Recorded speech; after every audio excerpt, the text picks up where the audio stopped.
Let's go. What's up, everybody? Andrew Cooper here, along with Britt Flynn. No Howard Bender today, as we do Alarm Fantasy Football. He will be joining us later in the week. And we wanted to start the show off by letting you guys know some of the plans we have coming up. Big plans. As some of you have noticed, we were able to commandeer this 1 to 3 hour for football. And guess what? We're not giving it back. We're keeping it. We're going to have a couple different shows coming up here. I'm going to have a show from 1 to 2. Britt's going to have a show from 2 to 3. That's all starting on Friday. For now, we're still going to keep going with, we have lightning round, we have quick out, we have this show, but just know that 1 to 3 on this channel is going to be for football every day, every weekday, and you're going to get one of us. So I figured today we could start this show by talking about us a little bit, just for the people that don't know us. I know we always see some familiar faces in the chat. Scampers, Toronto Dave already in here. But people might not know who we are, Britt. So, Britt, why don't you take a second just to let people know how you got started with fantasy football, what you did before, and just a little bit about your journey. Yeah, so I've always loved football. That was mine and my dad's thing. I remember him like picking me up, Britt, come watch the Cowboys with me. Like, come sit by me on the couch and da da da. Da. And I got very spoiled very early with the '90s iteration of the Cowboys dynasty, and have been waiting on a comeback ever since. But aside from that, my first time playing fantasy football was just because there was somebody who left a league and they needed a last minute replacement. I knew nothing about fantasy football, but I did know enough about football that I was pretty good. And so ended up making it to the finals. I still blame Tony Romo and his back injury for not winning that championship. And then I just kind of started shouting into the void on Twitter after I got involved in more and more leagues. And that evolved into what it is today. So, yeah, pretty thankful for Twitter. As as bad as things have gotten over there, it did give me my first platform. So, It's funny how that works because my first platform for talking about football was actually Reddit. I would go and I would comment stuff, and then people would be like, "Oh, this should be its own post." And then I eventually started making my own posts, and then I met John and Bemba, and he was like, "This should be an article." He's like, "Why are you doing this for free?" And I was like, "I don't know." I'm like, "I just thought that I was just talking about football with my friends." So eventually, I got to that point. Before that, I went to school for finance and accounting, became a loan officer, did commercial appraisals, became like the VP of acquisitions or whatever. I did everything that I was supposed to do. And every day I would go and do that job and then leave and I would do this job. And I liked it so much better. We'd be closing on big properties and I wouldn't care. But then somebody would say to me in the DMs, they would say, "Hey, I won my fantasy league and you were a big part of that." And that to me meant more than any of those, any real estate or being a slumlord or whatever. So eventually decided to come and do this full time. So, hey, it's working out great. We got Jack in the chat. We got Toronto Dave. We got Dame Overboard. Britt. So why don't you give the listeners a little preview, if possible, of what your show is going to be, what you want it to be? Because I mean, the way it goes with shows sometimes is they evolve into what the viewers want it to be, what the listeners want it to be, and sometimes not even what you originally wanted it to be. But at this stage, what do you kind of want your show to be? What's some of your plans?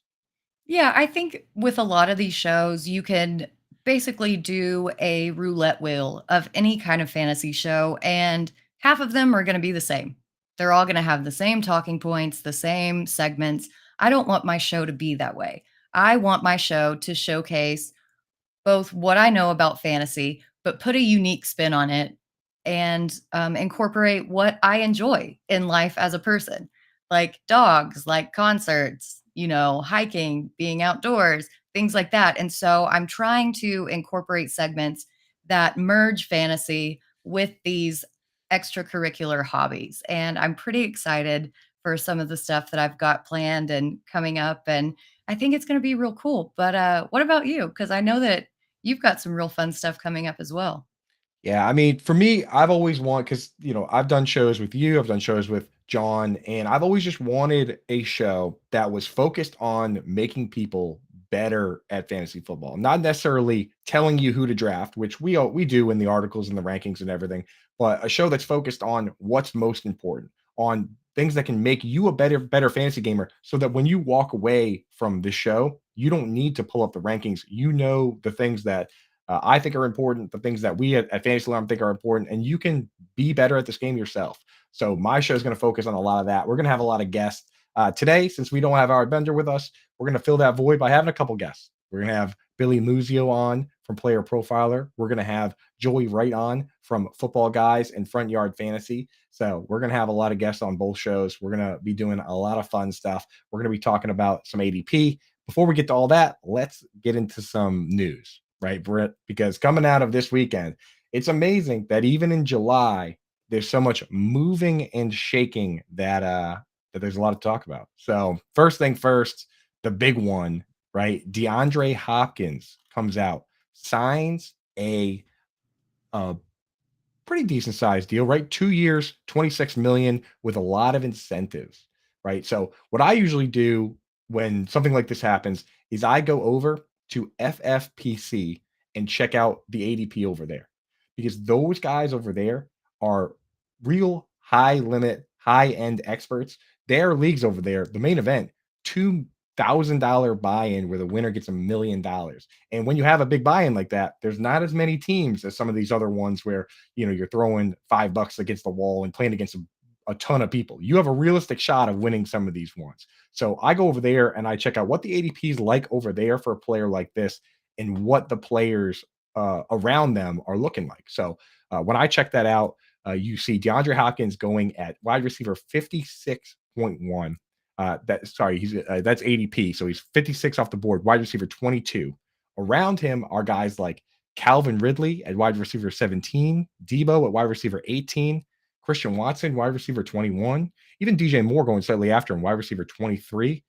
I don't necessarily know if I like any of those guys better than what we might get from Hopkins. I mean, Ridley's coming off an entire year that he missed, a year and a half almost. Debo's in he's got a quarterback situation that's all over the place.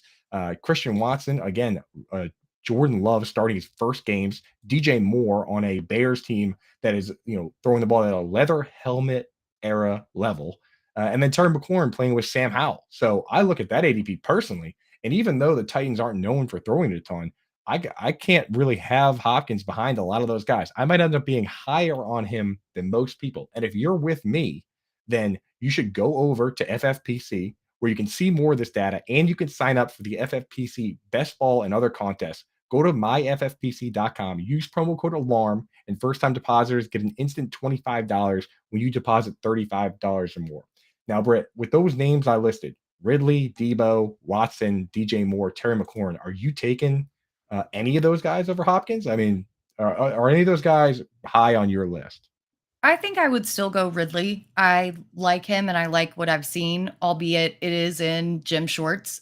We haven't seen him in pads yet, but from what I've seen, he looks really good. Another thing to mention is that this ADP changes daily and it's updated over on fantasyalarm.com. You can check it out. The movement that we've seen in just 2 days, Hopkins ADP has already jumped so much. And I think it's going to continue to jump because people are like, well, he's a wide receiver one on a team. And people kind of forget that the last time that Ryan Tannehill had a bona fide wide receiver one and wide receiver two, he threw for over 3,000. I think it was 3,800 yards. And Derrick Henry still had over 2,000 yards. So it's very possible that this offense is going to be firing on all cylinders. So maybe Calvin Ridley, but other than that, it's D Hop for me all the way. Yeah, I checked out it's funny. I was going through that list and I was listing guys that are close to him. And there's actually one player going after all those guys that I kind of really like, which is Deontay Johnson. Oddly, on over on FFPC, he's going like wide receiver like 28, and he's had 140 targets 3 years in a row. And FFPC is full point PPR. So when I look at that, I'm like, I don't know. There's a few of those guys that are just off my list. Like right now, I can't draft Debo if DraftKings is gonna set his over under at 725 yards and we don't even know who the quarterback is gonna be, I couldn't possibly take him ahead of some of those other guys. So that's where I stand on that. I did check out DraftKings. Connor Allen actually of 4for4 sent out an update with some of the new numbers, and they actually moved Hopkins down slightly. They have him listed at 850 yards. Caesar still has him at 725. But Britt, this is the one that jumps off to me and where I think it's actionable right away. Caesars has the over under for receiving touchdowns at DeAndre Hopkins at 3.5. And you can get the over at minus 105. Is that That's so incredibly low. it That's seems so crazy. incredibly low. I think that people are in this mindset that Tennessee is such a run first offense that nobody else can score touchdowns ever. Like never, never, ever. But that's not the way that the game works. Like, yes, Derrick Henry is going to get his fair share of touchdowns, but at that little of a number? Are you kidding me? It's crazy. It's crazy. 3.5, man. And especially for his style of play, where people worry about these guys that, when they get old, and certain play styles do not translate long term. Like an example would be your own Des Bryant, right? Like he was such a physical guy and he like really thrived on taking slants and taking him to the house. But as soon as you lose some of that mobility, you have the foot issues, it's hard for that guy to play for a long time. But I look at what Hopkins does as far as use his body and use his space and basically become a rebounder at times. That's how you got guys like Anquan Bolden that played for a million years, Larry Fitzgerald. I guess once you play for the Cardinals for a little bit, you just become a guy that can play till you're 35, maybe.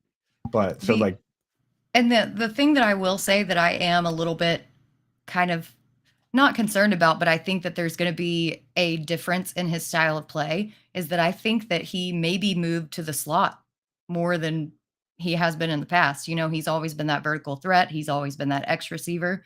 I think in this offense, he has a decent chance of taking a lot more slot snaps. And maybe that's what Vegas is thinking because you're not going to get a ton of contested catches out of the slot, especially with a guy as big as he is. And maybe that's factoring into his low touchdown prop. But I mean, come on, he's DeAndre Hopkins. He, exactly. the Hail Murray situation. Like Yeah. he can beat anybody at any given time. And I don't think that there's any way that he hits under that number. For sure. And as we have pointed out here in the chat from Fatty, what's up, brother? He says that Tennessee has a new offensive scheme. That is true. Tim Kelly has been promoted to the offensive coordinator, and he was the pass game coordinator, which anytime in fantasy football, that's what I want to see. I want to see the guy who likes passing the ball get moved into that job. I want to see former NFL quarterbacks or college quarterbacks getting those jobs because those are the guys that like to go three wide and sling the rock. Luckily for us, Howard Bender is going to be coming out with his offensive scheme articles soon. Those are my absolute favorite. It's a must read because he goes through each team every year and he updates what kind of offense it is. Is it West Coast? Is it Erhard Perkins? Is it Air Raid? Is it some other crazy thing that has a funny nickname? Like he goes through, figures the whole thing out, tells you with this scheme, this is where the ball is likely to go and breaks the whole thing down. That's in our draft guide at fantasyalarm.com. That's available now. It's a living draft guide, so you get all the rankings that are up there now. You get all the articles coming out as we move on. My tight end series is going to be in there. All our stuff's going to be in there. So check that out now. But my first impression on when you take the pass game coordinator and you move him up and you go out and you sign DeAndre Hopkins is that this isn't going to be the same offense that just ran it into the ground a million times. So I'm moving up Ryan Tannehill, Brett. Unfortunately, I went early quarterback in the Scott Fish Bowl, and our buddy Jester got a really good discount on Tannehill. Would you be willing to move him? He goes outside the top 20. Would you be willing to move him towards the back end of that top 20, or are you still kind of hesitant on Tannehill? I'm not necessarily hesitant on him. I think that he still has QB2 upside. Definitely a value at where you're getting him or where you got him prior to the signing. But a lot of his QB1 scores were based on his rushing touchdowns. And I don't necessarily know that he still has that ability in him at this time in his career. But that's even better for these pass catchers and for Derrick Henry. If he can still hang out behind that line of scrimmage, if these other guys can pass block for him, I think he's going to be just fine. Just he's obviously not going to be a QB1, but getting him outside the top 32, I mean, that's just a pure steal.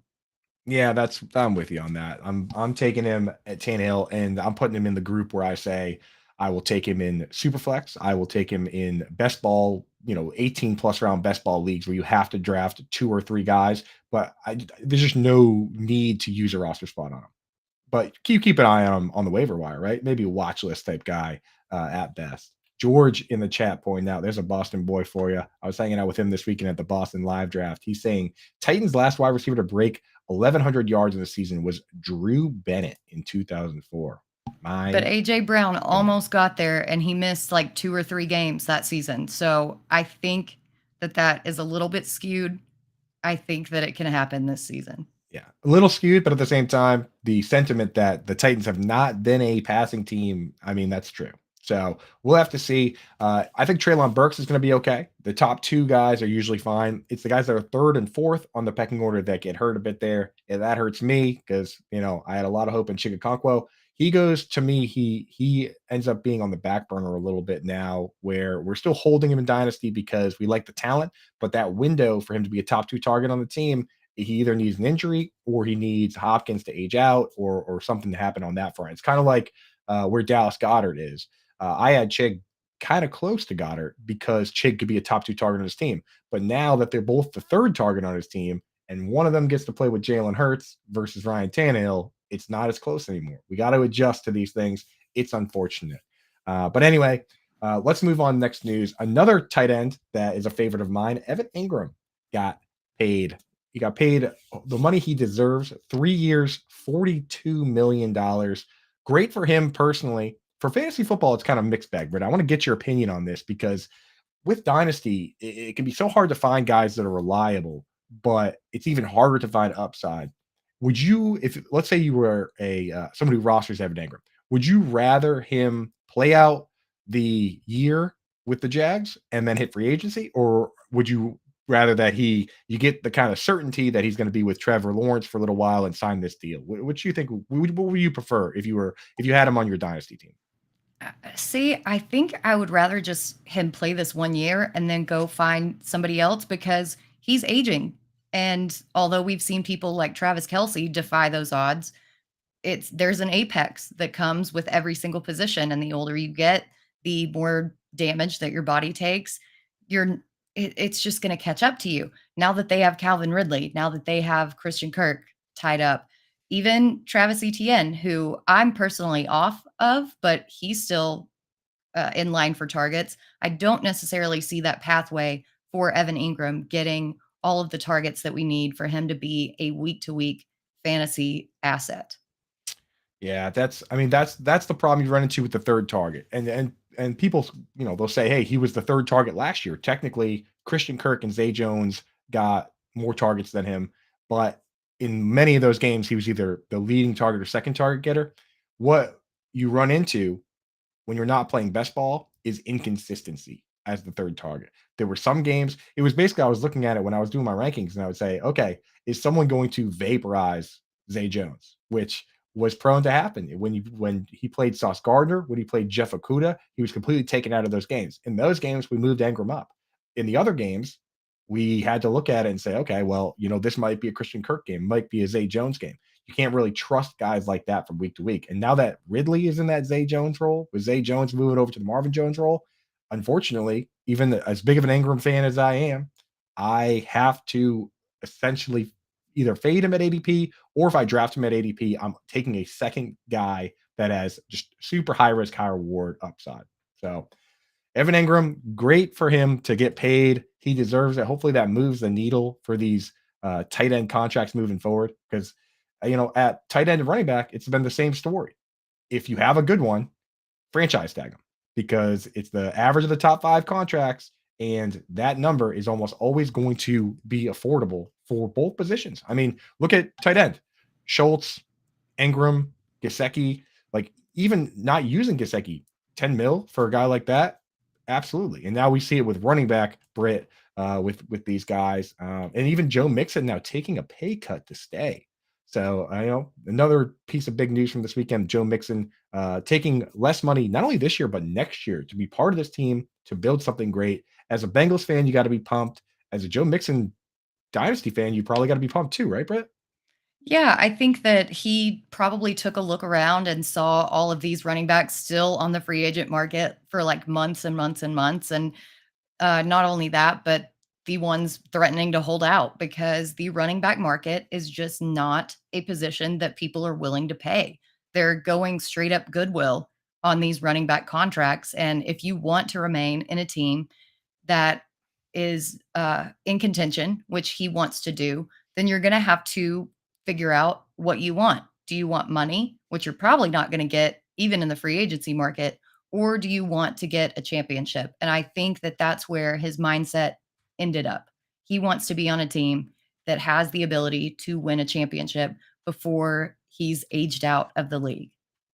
Yeah, and that's honestly, if you look at, I wonder if he maybe spoke to Le'Veon Bell, because he signs this deal, right?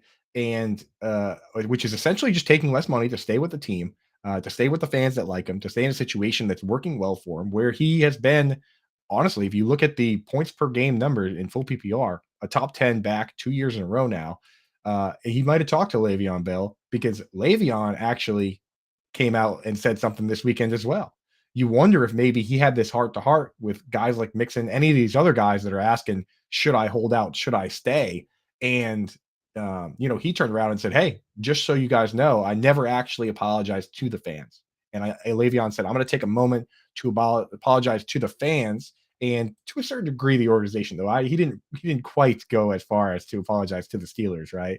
But he apologized to the fans. The thing about what Le'Veon Bell did, and I want to get your opinion on this, Britt, is that people say that he, ruined his legacy, or he might have messed up his own statistics, or even left money on the table. But if you really think about what he did, he got $41 million from the Steelers and Jets, and then he went and played a couple extra years with the Chiefs and Ravens. But let's leave that out. Just the money that he got from the Steelers from for the franchise tag, and then from the Jets was $41 million. Guys like Joe Mixon, Dalvin Cook, and Alvin Kamara in their career so far have all made under 33 million. So almost 10 million less. And those guys, we're looking at them and saying, are they almost done? Is this almost up? So I have to ask you, with the Le'Veon Bell situation, what side do you fall on? Do you fall on the side of like, okay, this guy secured generational wealth and he might have done the right thing, or do you think he would have been better off to have taken whatever the Steelers offered and tried to have a longer career, maybe tried to win a little more? Because the Jets, he got paid a lot of money to play with the Jets, but that was a disaster statistically and in terms of winning football games. Well, I think that also the running back market has changed so much. So maybe back then he did the right thing, but telling a player in today's NFL to do the same thing that he did, that's not going to get it done. There, the market has completely flipped on its head. We saw it with the Zeke contract. Everybody was like, why did you pay him this much? Why did you do this? Why, they were just verklempt about his entire contract, and we've seen it go down year after year. So I think that even though perhaps Bell did the right thing in giving that same advice to a running back in today's NFL would not work out the same way. Yeah, I mean, and that's the thing, is that we've seen, as a Patriots fan, I've seen it a number of times where players decide to go after the money, and it turns out that maybe they weren't that good, and maybe it was more the system.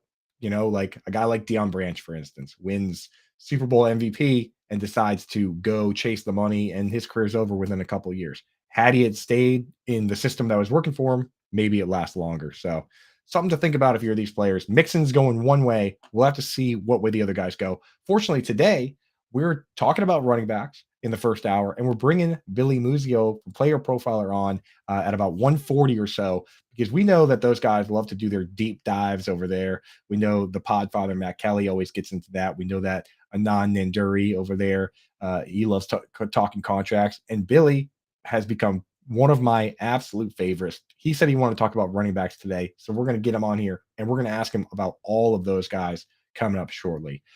For before we get into that, Brett, what I want to do is, why don't we talk about what our running back strategy is in the modern NFL and kind of set the stage with that, and then we'll get Billy on and we'll see where there's some overlap. We know that you this year have been I feel like you've got a pretty deep dive headfirst into the anchor RB. Some people call it hero RB, but your article on that is amazing in the Fantasy Alarm Draft Guide. Why don't you tell us a little bit about that, and let us know why this year, compared to others, because in the past, you and I we've been kind of robust RB type folks. Maybe not going crazy, but we're usually pretty safe. This year, you're playing it fast and loose. And after reading your article in my Scott Fishbowl draft, I actually went with the anchor RB there as well. Even though I've been kind of on the fence about whether it's really the way to go or not. But so this year, what made you look at the current landscape, the current ADPs, and decide, you know what, this might be the year for it? Well, the landscape is the big thing, right? Because we've seen so many leagues gravitate instead of two running back positions, two wide receiver positions, you get three wide receiver positions and only two running backs. So, for one, you're going to have to shore up that RB3 spot in addition to your flexes.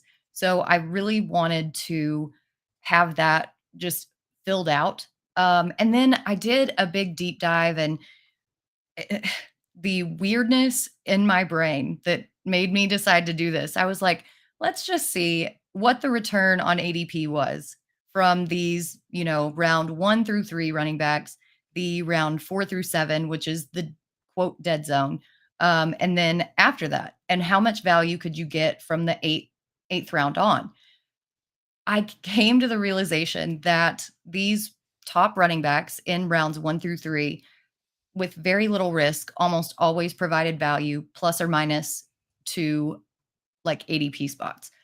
The mid round, with the exception of Josh Jacobs, who was absolutely incredible last season and finished as RB3, the rest of them stunk.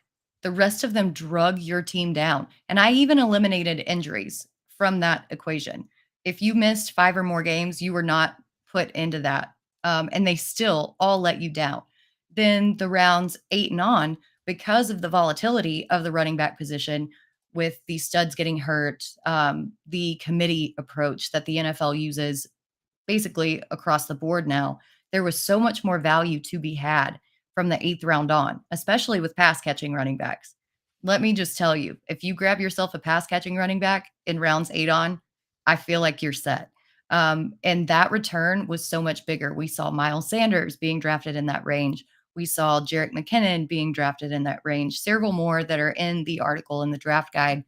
Um, and by doing that and by waiting on running back, just having one stud, you can fill out the rest of your roster with stud quarterbacks, with stud tight ends, with stud wide receivers, potentially breakout wide receivers.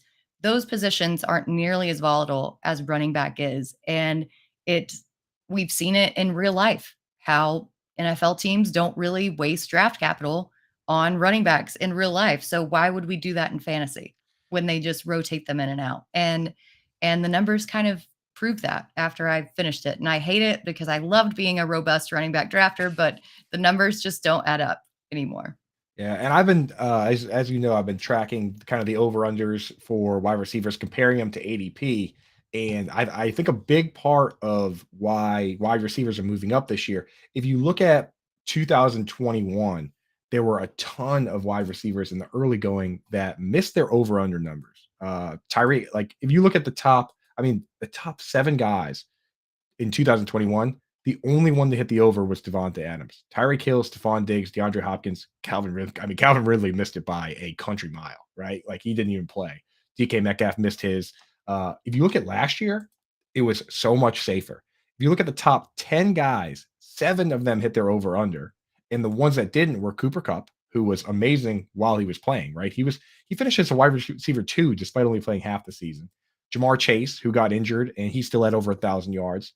Debo Samuel was the big miss, right? So he was in that group where, and again, Vegas didn't even have him set that high. They had him set at 925. He didn't hit it. But, and then Keenan Allen, he was at 11 and he didn't hit it. But again, over the second half of the season, he was wide receiver 2 overall.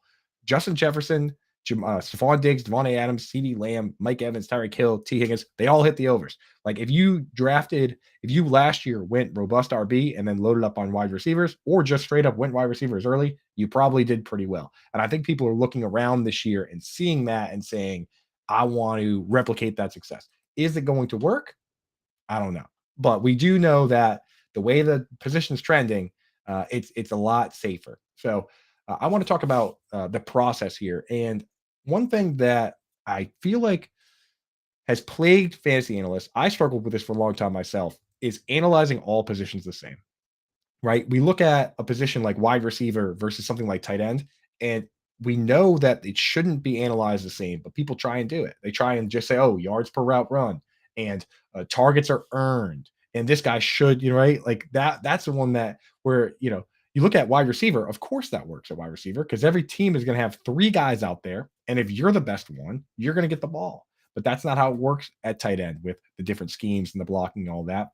And running back should be analyzed completely differently as well, right? So the way I look at it a lot of times is we need to know what the scheme is, how does this guy fit within the scheme, and is this team going to be in a position to have to throw the ball a lot? Are they going to be in a position like the Lions last year where you're going to get all those touchdowns if you're the lead running back? Is there a mobile quarterback that is going to steal touches, steal carries? These are the things that don't necessarily apply to a wide receiver or when you're analyzing a quarterback, but is actually huge for the running back. So, in your experience, Britt, what are some of the little tricks that you've been using when you're trying to find these later guys, where it's like, okay, we know all the bell cow studs are gone. How do I find a high leverage role here? How do I find something in these later rounds where I can turn around and in my format know that I'm going to get the points that I need for this format? Well, the first one is obviously pass catching running backs. The pass catching value of a running back is almost a point more per reception versus per carry.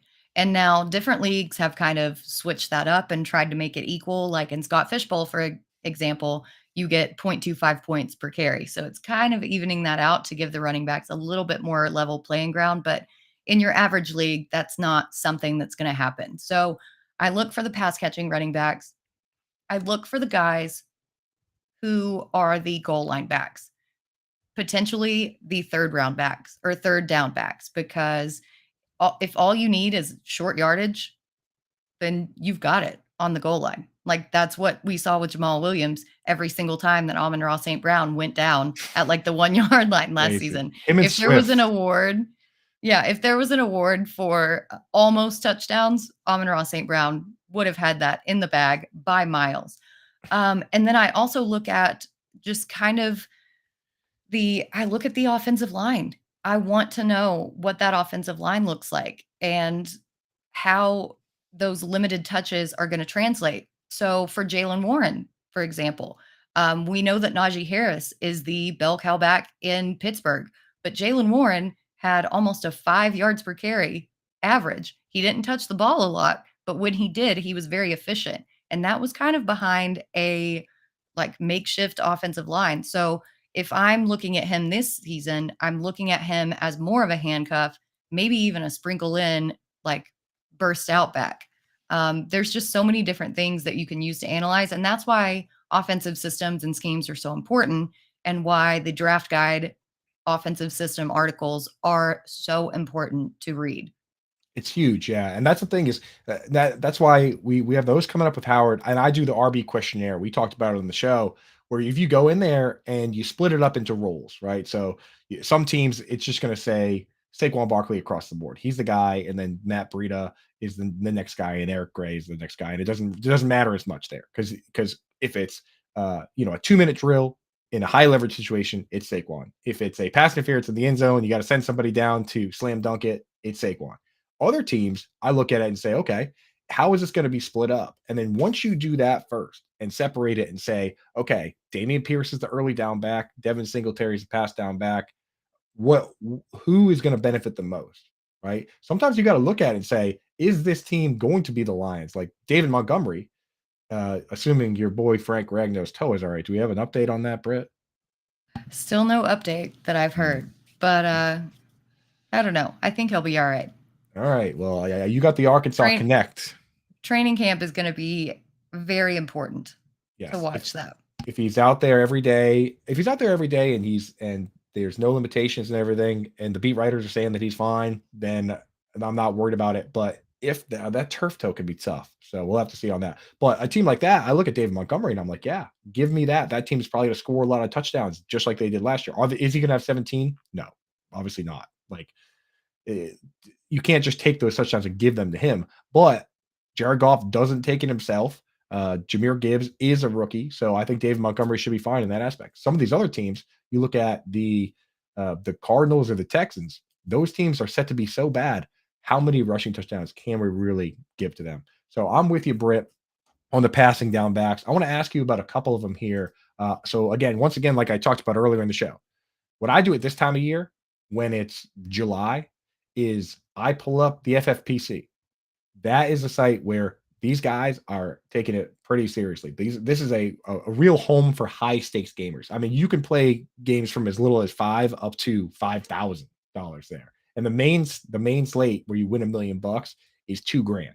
So I at this stage I trust that ADP. When we get a little closer, maybe you go to the platform you're playing on and check that one. But I don't trust that ADP until those drafts start happening. Right now, though, with the high stakes drafts, that's what I trust. So I went through their data over at FPC and I pulled some later round guys, some of them that I know you like, but there's a few of them that are kind of in the same space. So you have Antonio Gibson going around ADP 100, round 9, and Samaje Perine also going around 9. A little later on, you got Devin A. Chain going around 11, Jerick McKinnon also going around 11.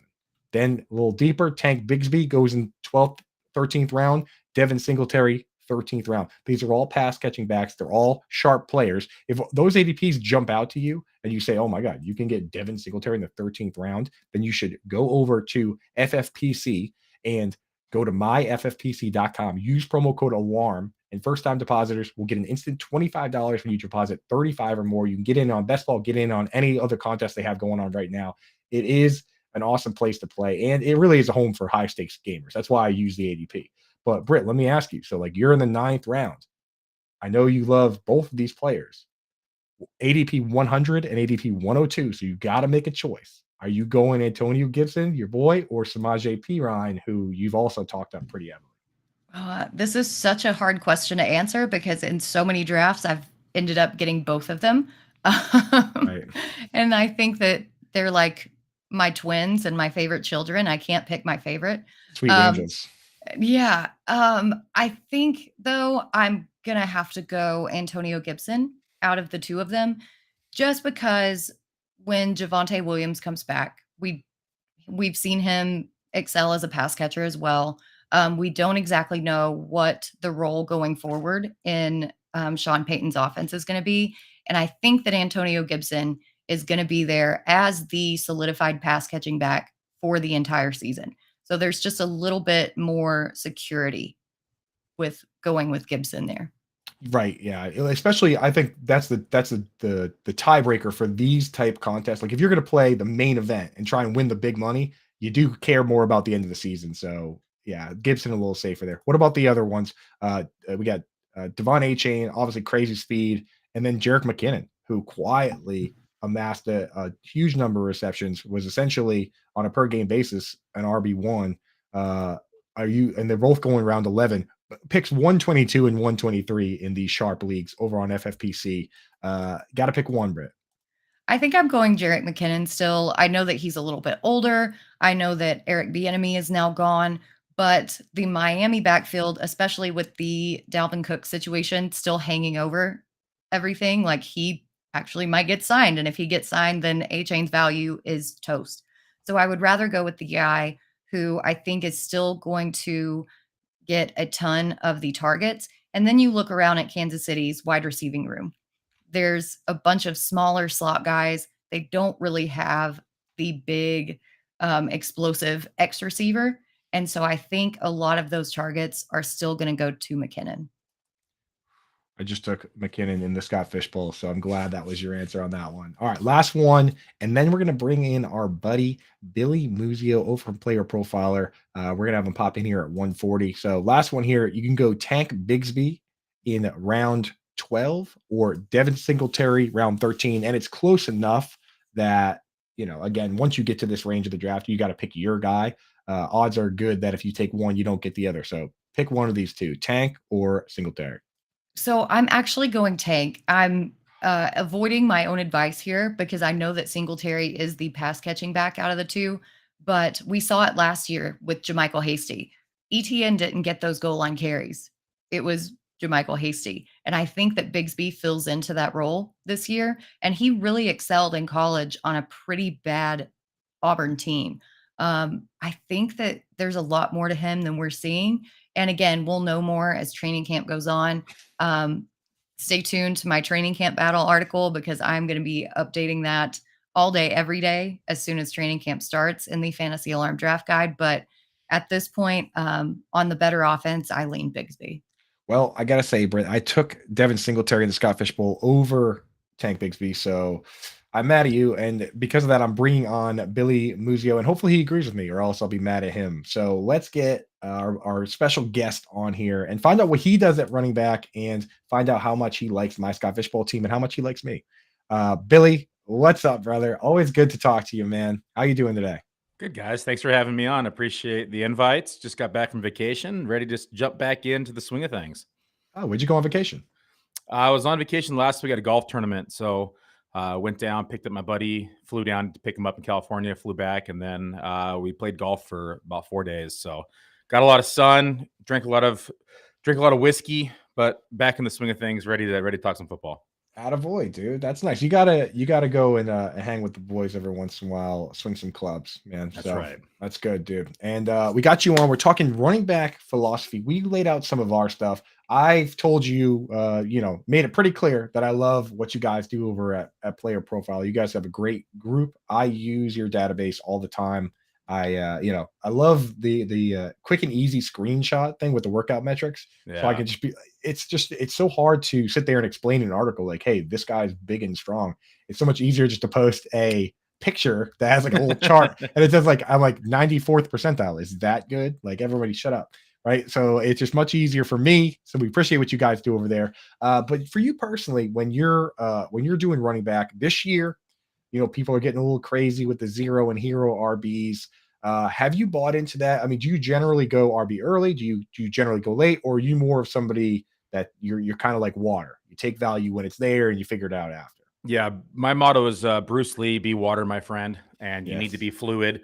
You have to be able to kind of read the room because if you go in with a strategy and try to stick to that strategy, and if the room is not allowing for it, you're going to be competing for the same positions, and you're going to see value fall in other areas, and other smart, sharp players are going to pick up value at those spots.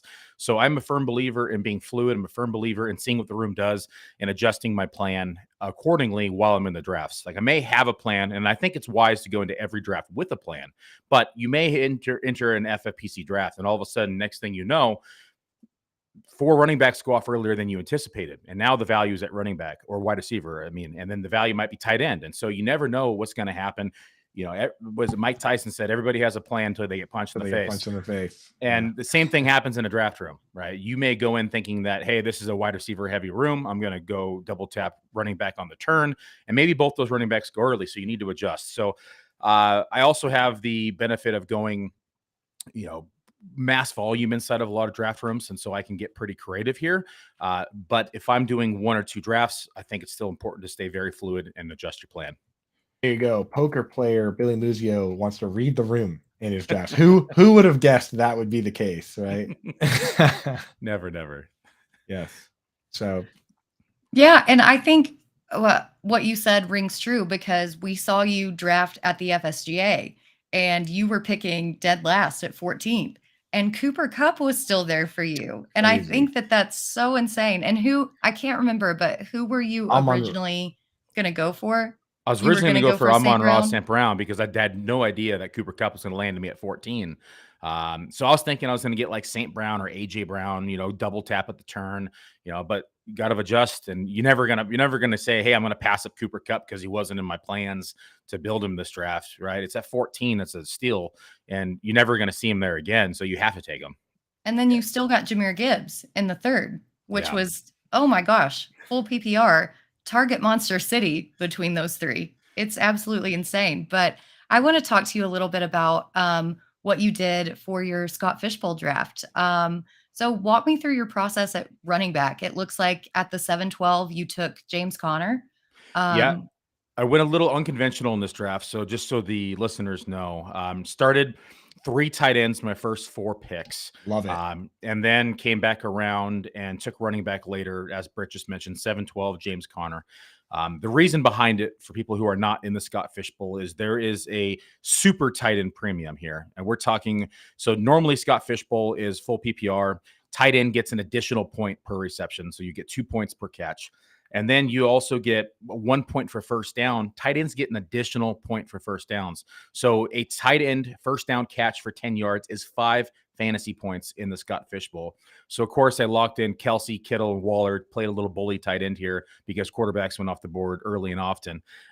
Came back around, needed running back in the 7th round, as Britt mentioned. 7-12, James Conner fell to me, which was nice. I was so happy to see Isaiah Pacheco and Madison go ahead, who are further down my board than I have on James Conner.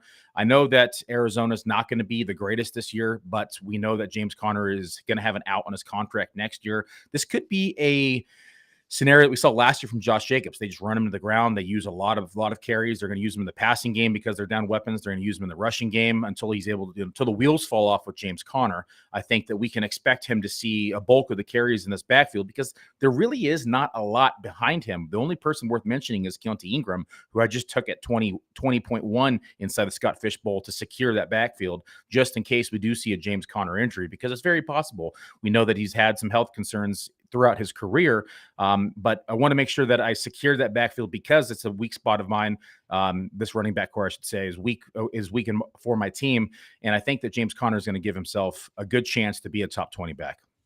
Yeah, I love what you did here with I mean, obviously I love the tight ends, man. As you know, I look at that. Liking tight ends never.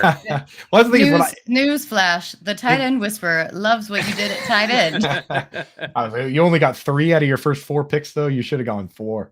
I almost did, actually. I was like, but then we're sitting one. You got the flex spots here, so I'm filling up the roster here. Yeah, well, in my draft, the Boston live draft where everybody has my rankings and everyone's trying to be mean to me because it's funny. Kelsey went early and Mike Fiala took Waller right before my pick. He picked 1 spot before me. So I actually, tight end, I'm piecing it together later on. Nobody was letting me have fun in my draft. So glad to see one of us got to take advantage of the settings there. I mean, that's crazy. Darren Waller in the 4th round it's magical in this format because he could lead that team in targets, right? And he will lead the team in targets. He will lead the team in targets. His points are worth double. Like if you really think about it, like Jalen Hyatt is, he's a rookie, but it could be interesting. Wando Robinson's interesting, but he's coming off a knee injury. So it's like, Sterling Shepard can never stay healthy. It really is looking like it's shaping up pretty good for Waller. And you know what? You survived at quarterback too. Your league should not have let you get to, guys like Jordan Love and Kenny Pickett. Somebody should have stepped in and really they should have made you pay for the way you started, and they didn't. So you could be all right here. But again, this is a running back show. So I want to talk to you about I love the strategy that you did here. We talked about it last week where a guy that won SFP 9, Gary Haddow, he punted 1 position, and then in starting the 13th round, he took 4 in a row. For him, it was tight end. And he just needed to hit 1, and he just so happened to take Darren Waller. And then later that month, Antonio Brown brought a fake helmet to practice and froze his feet off, and a lot of targets opened up really quickly, right? So with you at running back, you seem to have a similar strategy where you didn't, even though you waited and made it your last priority position, you didn't ignore the value at tight end. I'm sorry, at wide receiver. So you took James Conner, Rachaad White, who could be all 3 down backs, right? Yeah. And then you took Kadarius Toney, Mike Evans, Gabe Davis, Jameson Williams, Darnell Mooney, Rondale Moore in that same ghost ship offense. I just took Rondale Moore in mine as well. And then you turned around and said, all right, let's go. 0 RB time, load up the bench with upside. So talk to us about your process. You already mentioned Keontae Ingram is within this group, but talk to us about some of these guys and why you think there's a possibility that these could be the guys that, really, as long as one of James Conner or Rachaad White is solid, you just need one of these guys to become a thing, and you're looking really good. Yeah, you're just dead on right here. I just punted the position, and I made sure that I got myself 2 potential bell cows. These are 3 down backs, as you mentioned, between Conner and White. And then the rest of the draft here, I went round 16, 17, 18, 19, and 20 straight running backs, and I'll finish off at 21, 22. So that'll make it 7 straight running backs to finish the draft. and I'm going to just shoot for pure upside here. I'm looking for players that have a potential to move into a starting spot. Should there be an injury? Should they maybe perform better in camp? We know that there is some situations with these players I'm about to mention where the coaching staff may choose to go with a hot hand approach. And so let's just start with 16-1 with Tajay Spears. We every year we look for that handcuff for Derrick Henry. The big dog's getting older. He's seeing 58-60% of the rushing share. If he goes down, who is the back that's going to step into place? And that to me is Tajay Spears. And that's why I took him here at 16-1. We know that we can expect him at least, fairly involved in the passing game as well. Yes, they just added Hopkins this week, which puts a little bit of damper in the passing game for what I was expecting to see out of Spears in his rookie season. But we just saw that Hassan Haskins got in some legal trouble, so that's one less back in the backfield. And so it really is just Derrick Henry and Tajay Spears here. And so I think that we can comfortably say that Spears is probably going to see 20 to 25% of the rushing share out the gate. And if the big dog goes down, we're talking about a potential RB2 on a week-to-week basis. Pierre Strong is another back that is kind of in the same situation for me. We saw Pierre Strong last year be very explosive in his limited opportunities. He only saw 10 rushing attempts last year, but he saw 100 rushing yards out of those 10 attempts. 7 receptions for 42 receiving yards and a touchdown. And so if we just look at from a pure breakaway run rate and explosiveness, it kind of reminds me of a Tony Pollard situation before Tony Pollard broke out. Super explosive back, someone who's going to be able to just hit a home run anytime he touches the ball. I mean, we're talking about a 20% breakaway run rate for his limited touches last year.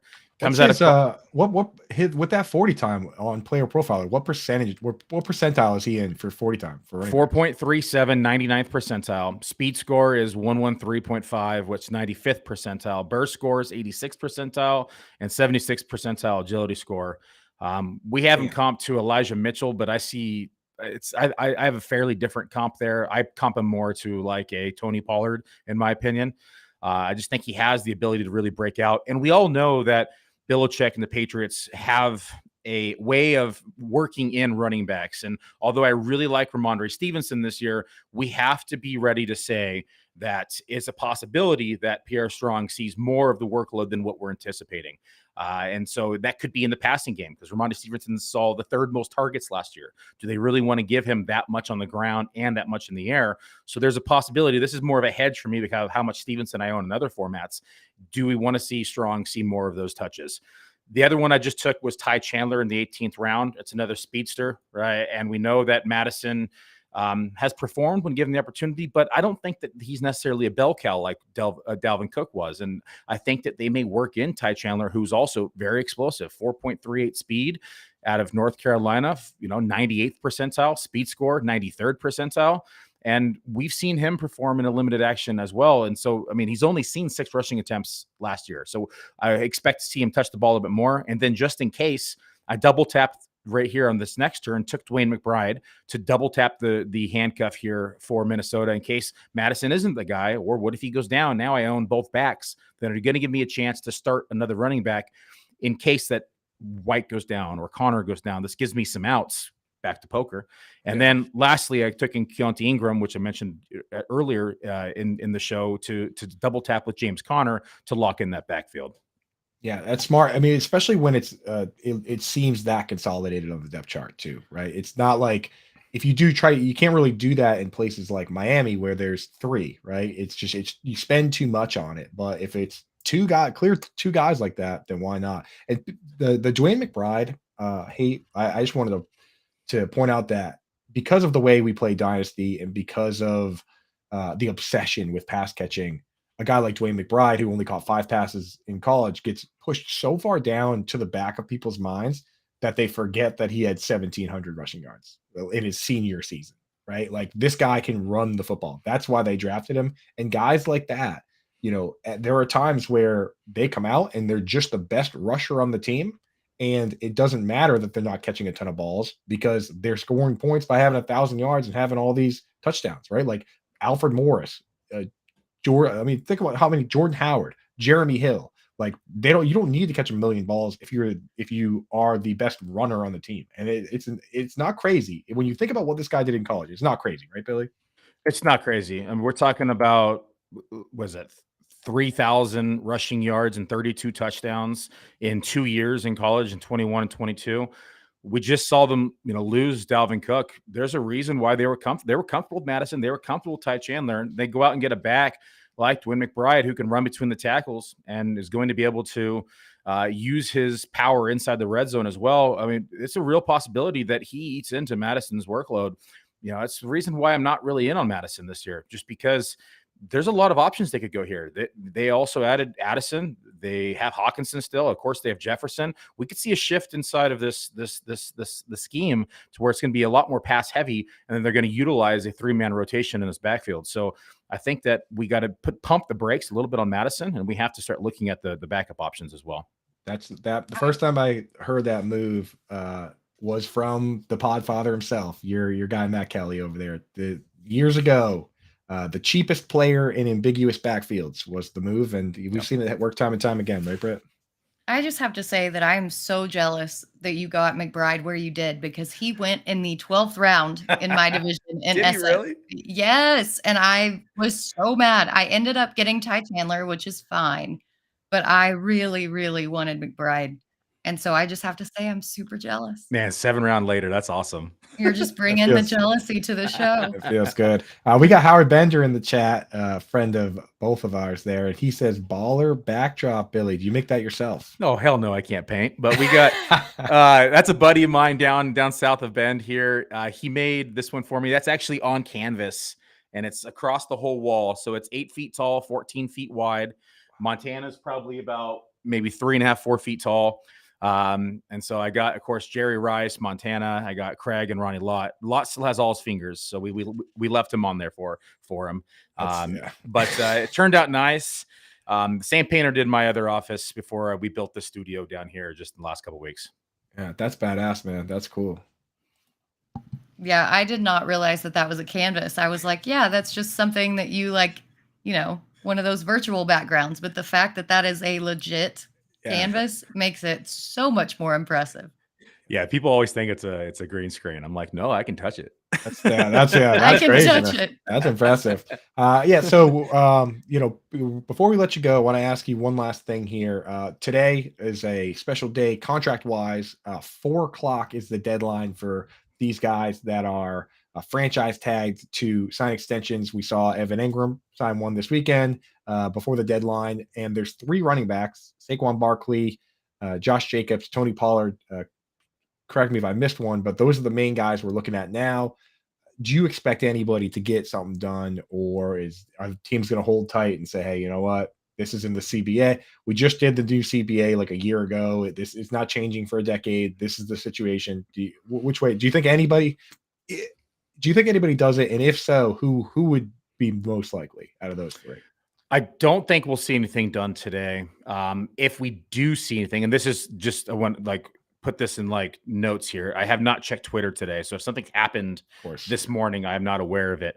But if anything did happen, I think it would be Saquon Barkley, because the Giants are more in desperation mode with him, where I think that the Raiders, have options in the backfield. I think that Dallas doesn't necessarily have options, but they've been burnt by the big contracts with Ezekiel Elliott. And so I don't think that the Cowboys are going to fork up, $10+ million for a running back here again, anytime in the near future. But I could see where the Giants may get creative and work in a contract with Barkley, just because him and Waller this year are going to be the lifeline of this offense. And without Barkley, I mean, this could be a pretty ugly offense, quite frankly. And so I could see where they want to, Dable saying, hey, we got to pay our guy. We got to get him on the field. We got to get him part of practices. That's probably the most likely outcome, but I still think it is probably a long shot to get done today. Exactly. Yeah. I think Jacobs probably the least likely, just because he's outwardly said that he doesn't like some of the moves they made. He didn't like they got rid of Derek Carr. He didn't like they traded Darren Waller. As far as coming together, the Giants do seem like the one where he wants to be there and they want him there. So it's just a matter of money. But anyway, Billy, thank you so much for joining us, man. You're the man. Let everybody know where they can find you, what you got going on. You can find me on Twitter at FFMuzio. It's right down here inside of the screen. I'm over at Player Profiler, do all of our rankings and projections over there, and we just released our draft kit. I think both of you guys had some appearances in those, if I recall. So thank you guys for doing those. That is released, and that is a behemoth when we release that. It's 300 player takes. There's written content in all 300 takes. I got the analyst cheat sheets out there for various formats. I just got up 2 analyst cheat sheets in there. So that's a huge one to always get out every year, and you can get that over at Player Profiler. Awesome, Billy. You're the man, brother. Thank you so much for joining us, dude. Thanks for having me on. I appreciate it. Nice seeing you. Thank you. Go pet that poster for me. Oh, yeah. It's it's real. I was like, nah, that's a green screen. He's just messing with us. No, you can touch it. So it is real. All right, Billy. Thank you, man. Take it easy. See you guys. Bye-bye. So Billy, he's in, he's out.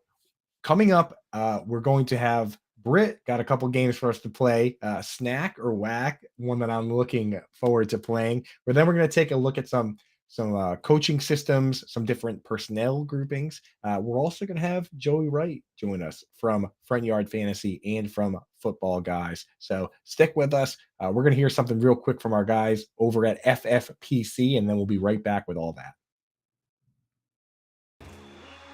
Breece Hall right now, and I've talked to plenty of high-stakes players, I'm sure you have too, Kev. Had Hall not torn his ACL last year, he might have been the 101 in drafts this year. That's how good he was looking last year, and obviously with the addition of Aaron Rodgers. At the 305, running back 11 behind Derrick Henry and Ramondre Stevenson, right ahead of Jahmyr Gibbs and Najee Harris. Your thoughts on him as a mid-third round pick? How have you been attacking him? Have you been getting him at that spot so far this year? Yeah, if I start out with 2 wide receivers, Breece Hall is right at the top of the queue coming into the third. If I knew he'd be healthy for week 1, I was still a little. Well, he'd be going higher than the mid third. Right. He may go 101 or RB1 at least. Yeah. But I don't think we know that even if he's healthy in spring and the summer. Mm-hmm. I still like if I'm running a team, if I'm the coach, I'm bringing him back slow. Like he's on a pitch count. Like I want him for the end of the season because I got Aaron Rodgers for the playoffs, right? Like even if he's fully healthy, I would work him in slow. But that is actually what you want. Like he's still going to get the high value touches. So yeah, if we know he's healthy, he's a first rounder. So like if he's sitting there in the third, especially when I get 2 wide receivers to start, I'll take Hall all day. Yeah, it almost makes you think that the uncertainty with Breece Hall has made him unfairly fall too far, right? Like right. Because we're talking about the team here in June. They're still hoping that he's ready for week 1. This is not, oh, we'll see what happens. Oh, we're taking it day by day. Oh, we're liking how he's coming along. No, they still think by week 1. And the fact that we have that timeline, I think, maybe bumps him up, especially as the drafting season gets deeper and deeper here in July and August. Maybe we start seeing him go up the boards as well.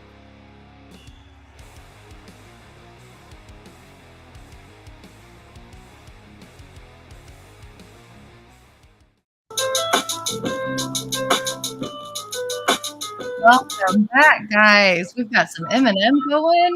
Let's go, dude. And let's just vibe here. Thank you for joining us for the second half of Alarm Fantasy Football. I'm your co-host, Britt Flynn, joined, of course, by Andrew Cooper.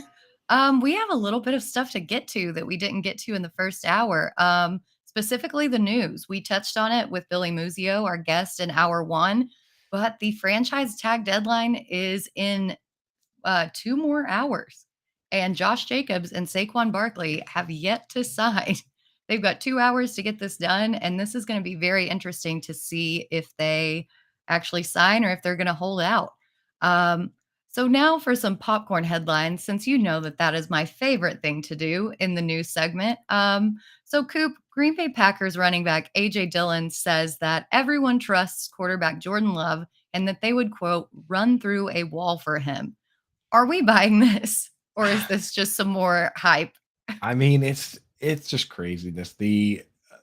Honestly, though, I'm glad AJ Dillon. This is what I will say. I'm glad AJ Dillon actually did speak up and say this because I have not heard a lot of this hype Like they usually when you get a new quarterback, whoever it is, they're just like, yeah, this guy's the man. He's the coolest. We like hanging out with him, and he's also amazing at football. There hasn't really been a ton of that with Jordan Love. Remember with Patrick Mahomes, those rumors were started even during the season before that when Alex Smith was a Pro Bowler and they went to the playoffs, right? They won 14 games and then 12 games, and Alex Smith was back-to-back Pro Bowler, had probably his best statistical season. And there were rumors during that season. They're like, we got this kid in practice who's dynamite, right? Like, that all started. And then when he got the job, people were already like, they were already amped up, right? Like the hype was already there. So it was like night and day in these two situations where when Jordan Love got the job and Aaron Rodgers got traded, people are coming in, they're saying, well, we got to bring him along slowly. And they're kind of pouring as much cold water on this hot seat as possible. So I'm actually glad AJ Dillon came out and said, hey, this guy's the man. I'll run through a wall for him. He's my best friend. Because that's what you're supposed to say. And I think Jordan Love needs more of that, right? Because I was starting to worry if people even thought he was good, like even his own teammates. Like, where's Christian Watson coming out saying, "Yeah, dude, he's the man, and I'm gonna have 1,500 yards." I haven't really heard enough of that either. So, what do you think, Well, Britt? Christian Watson's bad because Jordan Love can't get the ball downfield to him. That's the issue with Christian Watson. But I mean, I think of course that you're going to say this, but it would be a problem if you didn't. But my concern is that trust and production aren't the same thing. So AJ Dillon may have to literally run through a wall for Jordan Love if Right. LaFleur adopts that run heavy approach while Love gets his sea legs in this league. So training camp is going to be very interesting as far as that aspect goes. And then we have another one with Sam Darnold. No, it's not about the haunted pool house, but he pops up once again in the popcorn headlines. He says that he chose the 49ers because of their weapons. So, my question is if Brock Purdy isn't ready to go to start the season, do you think Darnold actually has the tools to utilize those weapons? So the thing with Darnold is That sigh said it it is all. a tough side, man. But the thing is, he does have some very interesting and sneaky tools. And there are a couple guys that, Zach Wilson oddly falls into the same category where we have seen flashes of escapability from these guys. Maybe Zach Wilson probably tried to do a little too much last year, but these guys can move around a little bit. This isn't like Jared Goff or Kirk Cousins you're thinking about. So for what the 49ers have set up and what they can do, oddly enough, if Sam Darnold was the starting quarterback, I would move him ahead of a bunch of guys that are towards the back. Like personally, I don't really believe in Sam Howell, and I think that offense is much worse, right? Like Mac Jones, who I do like, is being put into a situation where his job is to be a game manager. He has zero mobility, Mac Jones, like zero point zero. So for fantasy football purposes, whoever is the quarterback of this team, I don't care who it is, Purdy, Trey Lance, Sam Darnold, the the floor of where I can rank them is like QB 24 or 25 because I just think there's five, and we play so much 2 QB, so much best ball now that 24 matters, right? Like in Superflex, 24 is starting for somebody. So I think there's just enough situations around this league where I look at it and I say, well, I'm not going to start like Colt McCoy, right? Like I'm not going to. There's just enough guys where I look at it and say, I'm not starting these guys no matter what. That give me Sam Darnold. Right. So I'm actually not as far out on this guy as others might be. Right. I don't know if you're just completely out. I mean, it would actually be reason if you said yes, I would say that's reasonable. Right. But part of me says whoever is the quarterback for this team is capable of scoring points.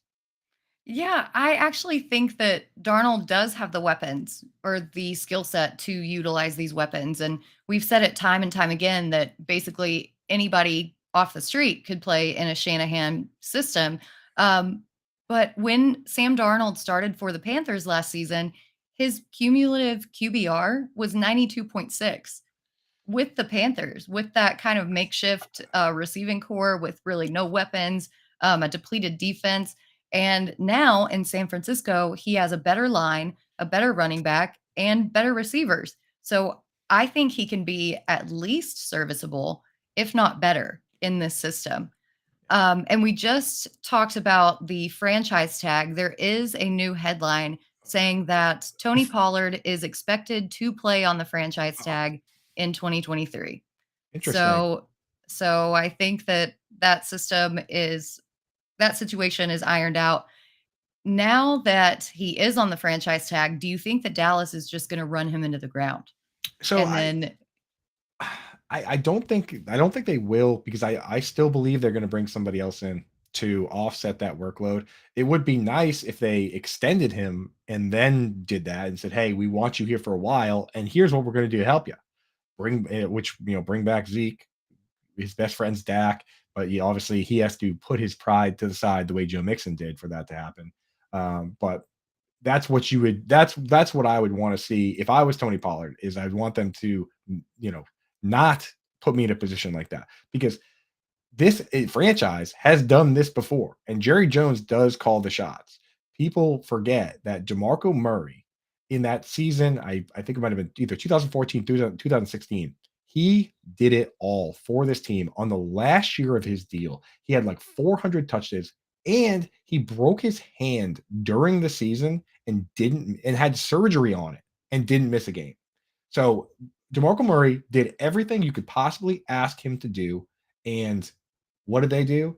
They turned around and said, you're all beat up now. We're not going to pay you." And then he had to go to the Eagles and the Titans, and his career was basically over. He basically had an entire running back career in one season for the Cowboys. So if I'm Tony Pollard and I see what just happened to Zeke, and now they're putting me on this 1-year deal, like, obviously you have to play your hardest. It's football. You get hurt if you go easy, but I would look for some sort of good faith move by this team to not just run me 100 times, a million times into the ground, because the league is too smart now.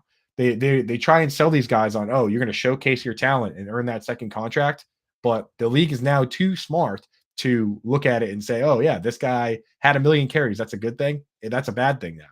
So if I'm Tony Pollard, I'm saying, "Hey, meet me in the middle here at least, right? Pay me $10 million or $11 million, but can we use Malik Davis? Can we bring in Leonard Fournette or Kareem Hunt or Dalvin Cook or any number of these guys that are out there floating around, or bring back Zeke?" So I don't know, Brett. You're a Cowboys fan. What would you like to see them do? yeah, I don't necessarily know if Pollard has it in him to be that bell cow role. And we talked about it last week on the Alarm Fantasy Show. He's never had more than 200 carries in his entire career, and he's coming off a pretty severe ankle injury. So I don't know if his health can withstand all of that volume. But fingers crossed for Zeke coming back. That's all I'm gonna say. Uh, so we'll go with that. But If the Cowboys win it all without Zeke, that would make me very sad. That would make it me would sad. make me sad. No more Salvation Army kettle jumps. No more just crop tops. Bring him back. None of that. Bring him back, Jerry. Bring him back.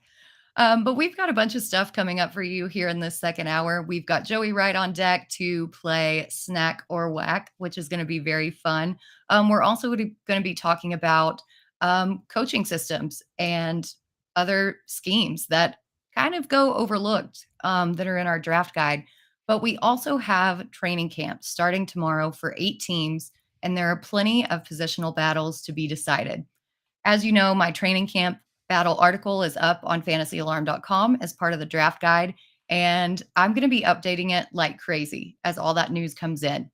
You can get the draft guide on its own for just $26.99 by going to fantasyalarm.com/draft guide, or you can sign up for our All Pro access, which gives you access to every single sport, DFS and seasonal, as well as the draft guide. To sign up for our All Pro package, use promo code Howard for 50% off your first 6 monthly payments, as well as a 7-day free trial for total access to everything on the site. And I highly recommend it. You get access to the Discord, you get access to Coop, all that fun stuff. But let's bring Joey in because I'm pretty excited to play Snack or Wack. Get him in here. There he is. Hey Joey, how are Hey. ya? Well, I'm a little miffed. Brett reached out to me yesterday to ask me to be on the show. Said nothing about Coop being here, so I committed before I knew who was going to be here. My arch nemesis. I know, not really though. We love each other. Not really. Well, that's the thing. That and I talked to. I have a video on my Twitter where I talked to Mike Viella about this, and I feel like sometimes people that see us, on shows or arguing on Twitter, they don't realize that when you have friends like this, the rule is you're allowed to be mean on Twitter and on shows, but only to your good friends, right? Yes, So, this is true. This is true. yes, everyone's got those friends at home where it's all good fun. That's the most fun. So we like to have fun with you, Joey, and I'm glad you're on here. And you're with football guys, but you're also deeply with the front yard fantasy guys that we love. How about that rebrand, man? That is sharp. Isn't it beautiful? I love that, dude. They know I can't keep a secret, so they just told me this morning about it. No. We've known for a while. They knew you would have really ruined excited. it. Yeah, like Joey's gonna run it if we that say was anything. smart. Yeah. Oh man, I saw that. I was like, that is perfect. You know what's this is how good it is that I had to think to remember what the old one was. And then I realized it was like the red, right? I'm like, that's how good this one is. I was like, immediately saw it. And I was like, that's front yard fantasy. That's what I don't even know what this is it. That's it right there. So good job with that. That's very cool. Thank you. I literally did nothing to contribute to it except just look beautiful. But no, it's really exciting. It's really exciting. But I'm excited to be here. Yeah, we're excited to have you. This is going to be super fun. So snack or whack, the way that I have this visualized in my head is I want to talk about some polarizing fantasy players. We've all been out in the Twitter streets. We've seen the discourse about these specific players. And I want to know if you think that these players have delicious upside or if their fantasy value is whack. But to start off as kind of an icebreaker, I want to know Joey's favorite snack and then one that he thinks is overrated and whack.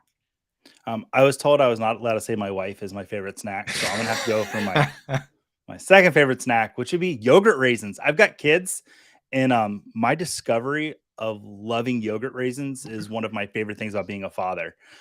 They don't ever really ever get to eat them because I'm the one that gobbling them down. Just loves me some the white yogurt raisins. Delicious. Yogurt raisins. I don't know if I've had yogurt raisins. Go to your local supermarket. I'm sure they have them. Is it like you just put raisins in yogurt? Like it's like wet? I don't. No. It's like a hard yogurt. Like they dip them in yogurt, and then I guess it just kind of like. Oh, that sounds pretty gross. I really want to know how they make them. They sit out in the kind of delicious. They put them in the sun, dude. That sounds terrible, dude. Well, they put the raisins in the sun first. You take yogurt, you put it in the sun, and then you feed it to your kids. That sounds great, dude. Gets a little moldy, and then But okay, so my whack one is that warm yogurt. Sun-baked Coop, yogurt. what's your favorite snack? Honestly, my favorite is beef jerky. Man, I love it on a good road trip. Although it does, depending on the one you can, it's not that cool to eat it on like a plane or in a car with people. But there's just so many different kinds, like a nice pepper or spicy beef jerky. That's my favorite one. And while I'm up, I'll get my whack one out of the way. It's not Joey's. I'm going to actually try that, whatever that is, the yogurt raisins. But honestly, overrated. So I want to make sure that no one gets this misconstrued because I really love soft pretzels. Soft pretzels are good. Hard pretzels are highly overrated. And the thing about the hard pretzels is everything else associated with them is far better than the pretzels. Like people are like, "Oh, you don't like them in hummus?" I'm like, "Yeah, I like hummus," but it's like you can dip a million things in hummus, right? Or people are like, "Oh, what about like those like candies that have pretzel in them?" I'm like, "Dude, the candy is the best part. Like the pretzel is just an annoying, dry part of the process." But it's always, and that's how I know that it's not the pretzels because people are always like, "Oh, well, I like them with honey." I'm like, "Yeah, I like honey too," but pretzels are just. But I think it's the worst vessel for delivery of better ingredients. So pretzels. Right. I see that you guys might be disagreeing with that. I was gonna say, even though I disagree, I need to find Joey's whack snack. My whack snack. I'll shout out our buddy Scott Fish. Like we both hate pickles. I don't get it. Really? Yeah. Whenever I curse in my household, the new thing we used to have a swear jar, but then I started losing money. Now my daughters make me eat a little pickle, and it's like I've honestly cleaned up my act because they're so disgusting. Oh my goodness. Yeah, I hate pickles. I love pickles. Pickles are great, dude. So is it the dill that you like? I like them all. I like the dill. Okay. I like the gherkins. I like the ones from Walmart that are like spicy jalapeno maple glazed ones. Like all of them. The little sweet ones. The little sweet ones aren't bad. I will shout you out, Coop. The beef jerky. I killed a whole bag of beef jerky at Rocky Mountain National Park last week. I just tore through it. It's crazy though, because like if it was less expensive, it's also like it's also fairly expensive for. I mean, I guess it is like steak, or whatever. Yeah. There, but like it is expensive. Otherwise, I'd eat it all the time. But yeah. Britt, what are your snacks? What do you like? Well, I eat anything and everything, but I really like. Actually, I don't even know. I don't snack. I like cheese. I like You, That's a cheese. snack. you didn't have anything ready for this. You asked us, and you didn't even think about No, like a because snack that you might like. well, I don't. Coop, I I know don't you eat don't a really lot. eat at all. Yeah. I'm like a little bird. But You are anyway, like a before little this bird. gets completely off the rails, I want to talk about Sorry. some snacker whack before we run out of time with Joey. As far as fantasy players, so one that I have seen over and over again, especially after he got his big contract, is Lamar Jackson, and I want to like him. But Joey, what do you think? Is he a delicious fantasy snack or is he whack? He's a snack to me. Over the last prior to last season, averaged just under 25 fantasy points per game as the starting quarterback of the Ravens. So anytime he's starting, he's averaging great points. Last season, he finished tied for 6th in fantasy points per game, even though he only played 12 games. It's the healthiest he's ever been. He's got a great supporting cast with Rashad Bateman, Mark Andrews, Odell Beckham Jr. is there now, and a rookie I absolutely love, Zay Flowers. I think it's all systems go for Lamar Jackson. There's not many things I don't really like about him this season. I think he's got QB1 overall upside. And Coop, what about you? Is that the snack sounder I heard in the background Yeah, there? it is the snack. No, he said I got the whack sound, but I think it should have been the that's tasty. But Well, Coop, what do you think? we'll have to set that whole thing up. Yeah, I think the fan Earn Dog. I think you got to turn your fan off or whatever's going on over there. For me, dude, Lamar Jackson 100% a snack, and I'm willing to put my Scott Fishbowl team on it. I took him at 105 in the SFB, and I as we do on the show, verbal will retweet everything that Joey just said about the weapons. And I love that they're finally moving away from Greg Roman and his Roman era style of football that led them to be a bottom 5 team in pass attempts in 4 of the last 5 years. And Greg Roman's been doing that going all the way back to the Bills, all the way back to the 49ers. Just look at Frank Gore's stats, where for the first like 5 years of his career, he's averaging 50 targets a season. And then Greg Roman shows up and that goes to 15. He just the offense that Greg Roman runs is not conducive to the things that give the quarterback the extra boost. Like think about Justin Herbert. He had the 3rd highest passing yard total last year of any quarterback because the run game is kind of the extension of the pass game, right? Austin Eckler, all those little dump downs that are carries for other players, he gets all those points too. So I think this coach comes in, Todd Monken with the air raid. There's going to be a lot more throwing and moving the ball around. But at the end of the day, you can't just turn off Lamar Jackson's ability to scramble for big chunk plays or punch it in himself in the goal line. So I think you're still going to get the rushing benefit. You're still going to get a guy that has 500, 600, 700 yards, but you also might get the Lamar Jackson that won MVP, the one that threw 36 touchdown passes. So snack me up, dude. Joey, I'm with you on that. That one, he falls into the yogurt raisins category. So I didn't know if there was going to be a drop there or not. So I worry a little bit about his injury history over the past 2 years. I know that we say that we shouldn't predict injuries, but if he's going to pass more, then I'm a little concerned about his ceiling if he's not rushing. So taking him at QB5 when Justin Fields, Justin Herbert, and Trevor Lawrence are going almost a full round after him, I think I'll pass on him. So I think that Lamar Jackson is whack. Whack. The interesting thing about the injury thing is that whenever we bring up the injuries for Lamar Jackson, somebody always says, well, he actually got hurt when he was in the pocket, right? So the narrative is all over the place on that one, Britt. Not even that I disagree, because he did get hurt 2 years in a row and his play is conducive to that. But it's almost like, well, do we want him to run or do we not want him to run? I mean, like, what do we want? He's going to get hurt because he's passing in the pocket more, because that's what everyone seems to be suggesting. It's just like, I think the reality that people are missing is that the rushing does make you more prone to get hurt. There's no doubt. I would go with that. So following on our running back theme that we had going earlier, Travis Etienne going as RB13. He's been a very polarizing player in these Twitter streets. So, Coop, is he snack or whack for you? So the thing with him is that if his ADP were a little lower, then it's like beef jerky almost, where his if beef jerky was a little less expensive, I would have more of it. But his A really good ADP, analogy, actually. his ADP is too high. So I actually have to put him in that whack category where I look at it and I'm like, if he were beef jerky, I'd pay. But I just worry that he really struggled in the aspect that nobody seems to care about except us in the fantasy analyst world, where we say, can this guy pass block and can he get on the field for those plays? Because the 2-minute drill is a lot more complicated than people think. You need to know all the plays, you need to know all the audibles, because there's no time to substitute guys in or out. There's 3 plays being called in the huddle, and there's all the audibles happening at the line. And if you can't protect the quarterback in those situations, then you can't be part of that. Last year, JaMychal Hasty, the veteran, was the guy that was part of that. He earned that job. When it was 2-minute drill situations, he was the guy. So that's what scares me. The upside is there if he can become that guy.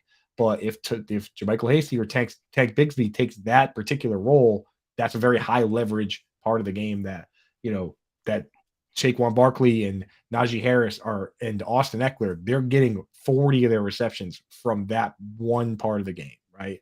So if he's not in that, then I'm a little scared. So ADP is what has me scared, and I gotta say he's whack.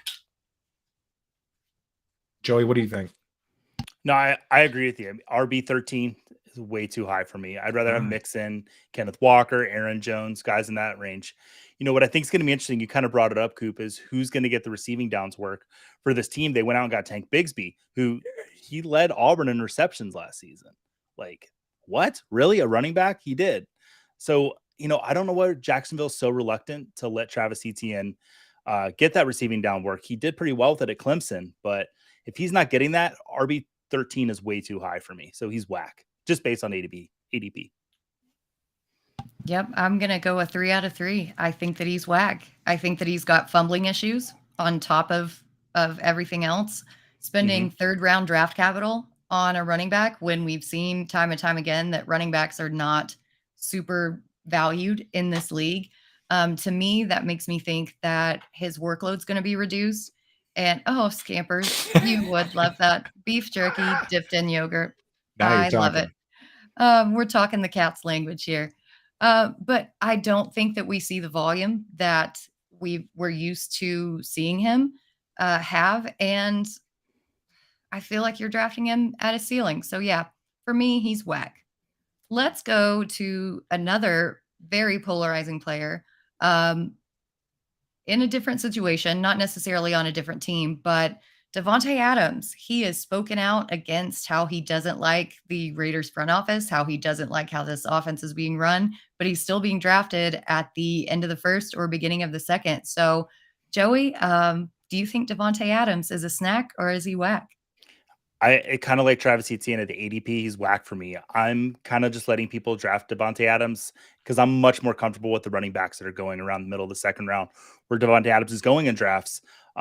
He's my wide receiver 10 behind Amon-Ra St. Brown and ahead of Garrett Wilson, but behind Garrett Wilson, but I could still see myself pushing Garrett Wilson up a little bit more. Like you said, he's not happy, with Carr being gone. We're not sure if it's going to be Jimmy Garoppolo or Aiden O'Connell. I just don't want any part of Adams. He's whack for me. The talent's there. He's one of the best wide receivers we've ever seen. It's just too many question marks. Coop, what about you? Davante Adams, snack or whack? So I actually was off on him in this offseason when, he was making those comments and doing all those things until I took a look at what the experts of all experts over in Las Vegas were cooking up in terms of odds. And when I first saw DraftKings and where they had him set, I thought to myself, this is wrong. Like, he's too high. They have him set at 1,300 yards, 8.5 touchdowns, which is pretty much where they have Justin Jefferson and Jamar Chase. And so I was like, okay, let me take a look around. So I looked at FanDuel and I looked at Caesars, and they all have him there. They all are saying this guy is going to be himself. They have him as a top, virtually every book has him at top 3 in yards, and they have him set at 8.5 touchdowns, which is 8 touchdowns is more than enough for me, right? Like if you have 1,300 yards and 8 touchdowns, Joey? What's the farthest down you could finish in terms of wide receivers? 1,300 yards and 8 touchdowns. Wide receiver 7, maybe. That's what I mean. Yeah, So, and that's where he's 6, 7. going. So I kind of changed my stance on that when I saw that. And in my big hometown league, for instance, and I've talked about this, is like when you have lines like that set, you can almost buy insurance. Like my main big league is $300 buy-in. So if I take Davante Adams, maybe I'll turn around and put $50 on the under and just say, hey, you know what? If this guy gets hurt or he stinks, at least I have this to cry into, because I mean that line is set where he's either going to be a rock solid wide receiver 1 or the under is going to easily be it's going to pay out. So interesting player in that set that I actually did change my mind. I had somebody call me a flip-flopper last year for doing that. And I was like, I didn't flip-flop. I got new information. Like this is science. Would you rather I ignore the information available? So give me the snack on that. This is where we need the drop from the Big Lebowski saying, I've got new information, man. New information has come to light. Like your buddy, man. Yeah. So I want to say that Davante Adams is a snack, but he's kind of like an old candy bar that you find in the bottom of your purse.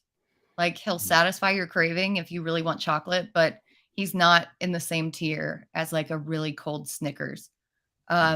With Jimmy Garoppolo and the state of the Raiders offense. So there are snacks you like. And the potential holdout of Josh Jacobs. I just think that he could find himself in some big trouble. So I'm just a little worried about him. Let me say this real quick on Davante Adams is that if you go over to the FFPC, that's what we've been talking about. They're good friends of ours, and they have expert drafts where like that's where the big dogs eat, right, Joey? Like that's where if you want to do like a $300, $500, $2,000 league with not that many people in it, where the winner gets $1 million, like where if you lose, you lose $2,000 though. But I mean, that's where if you want to play high stakes, that's where you should go. And when I look at the ADP over there compared to other places, Davante Adams is going farther down than you would expect. So when some of these other sports books have him at 1,300 yards, which is right where they have Justin Jefferson, right where they have Jamar Chase, for him to be going where he's going, I mean, Jefferson goes 1, Chase goes 2, Tyreek Hill is also at 1,300 yards. He goes 4 over there. He's going 1, 2, 3, 4, 5, 6, 7, 8, 9, 10, wide receiver 10 after Amon-Ra St. Brown, after Garrett Wilson. Those guys are some of the sharpest of the sharp. I know the ADPs are very close between him and Garrett Wilson, but you got to take that into effect. And if you like Davante Adams like I do, what you should do, go over to FFPC, myffpc.com, sign up, use promo code ALARM. They'll match an instant $25 when you deposit 35 or more and take advantage of that, right? Like now that I've seen his ADP, I like him. I'm going to go over there and take him over there. Joey, you don't, so maybe you don't. But I mean, wide receiver. I'll join the league with you though. Let's do it. Yeah, let's split it. Well, maybe not $1,000. $1,000 each. You want to go? Maybe we'll do. I might get in a little trouble for that. Yeah, well, dude, the thing is, they have leagues as cheap as $5. They have best. Okay, I can do that. Yeah, maybe we'll do like a $50 one, $25. Okay, I'll split a $50 team with you. Okay, yeah, let's do that. Let's lock that in over at FFPC. Yeah. But okay, you get Davante Adams and I get Samaje Perine, and then we'll just be fine. We both get a guy, and then we'll draft. I think that's fair. An equal amount of draft capital used on both, right? So absolutely. Yeah, but check that out. I noticed that one, that FFPC, and that actually goes to the two you guys' point. Like the high stakes guys don't like him. So that's a little scary too. Mm-hmm. But I think the high stakes guys are really sharp. Yeah, where you were saying he was going as a wide receiver 10, like while I'm passing on him, I think that's fair. It's people taking him as like the 4th and 5th. Like I'm out on that. Yeah, which I've seen. You can't do. I've seen it too, and I sometimes with guys like that, I like that when that happens, where I just like, oh, nice, somebody reached for that guy, and now I don't have to think about it, because he is a little scary, right? It's like. So I actually sometimes like when guys get reached on, and I'm just like, okay, I'm good. Thank you for saving me from myself. Yeah, it's like a life raft that you never asked for. But let's get a couple more in here before we have to let Joey go, because this segment has gone way too fast already.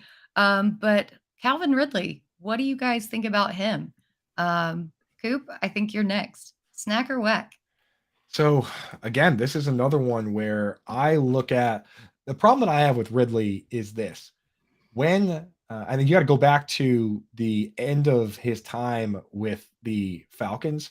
What I wanted to see from Calvin Ridley, and I know like he had a lot going on behind the scenes. Maybe he shouldn't have been playing at all. But what I wanted to see from him was Julio Jones just got traded to the Titans, and he had the opportunity to be the de facto number one wide receiver on that team, which also means you have to go up against Marshawn Lattimore, go up against some of these top tier dogs. I mean, go against Marshawn Lattimore twice a year because he's in the division.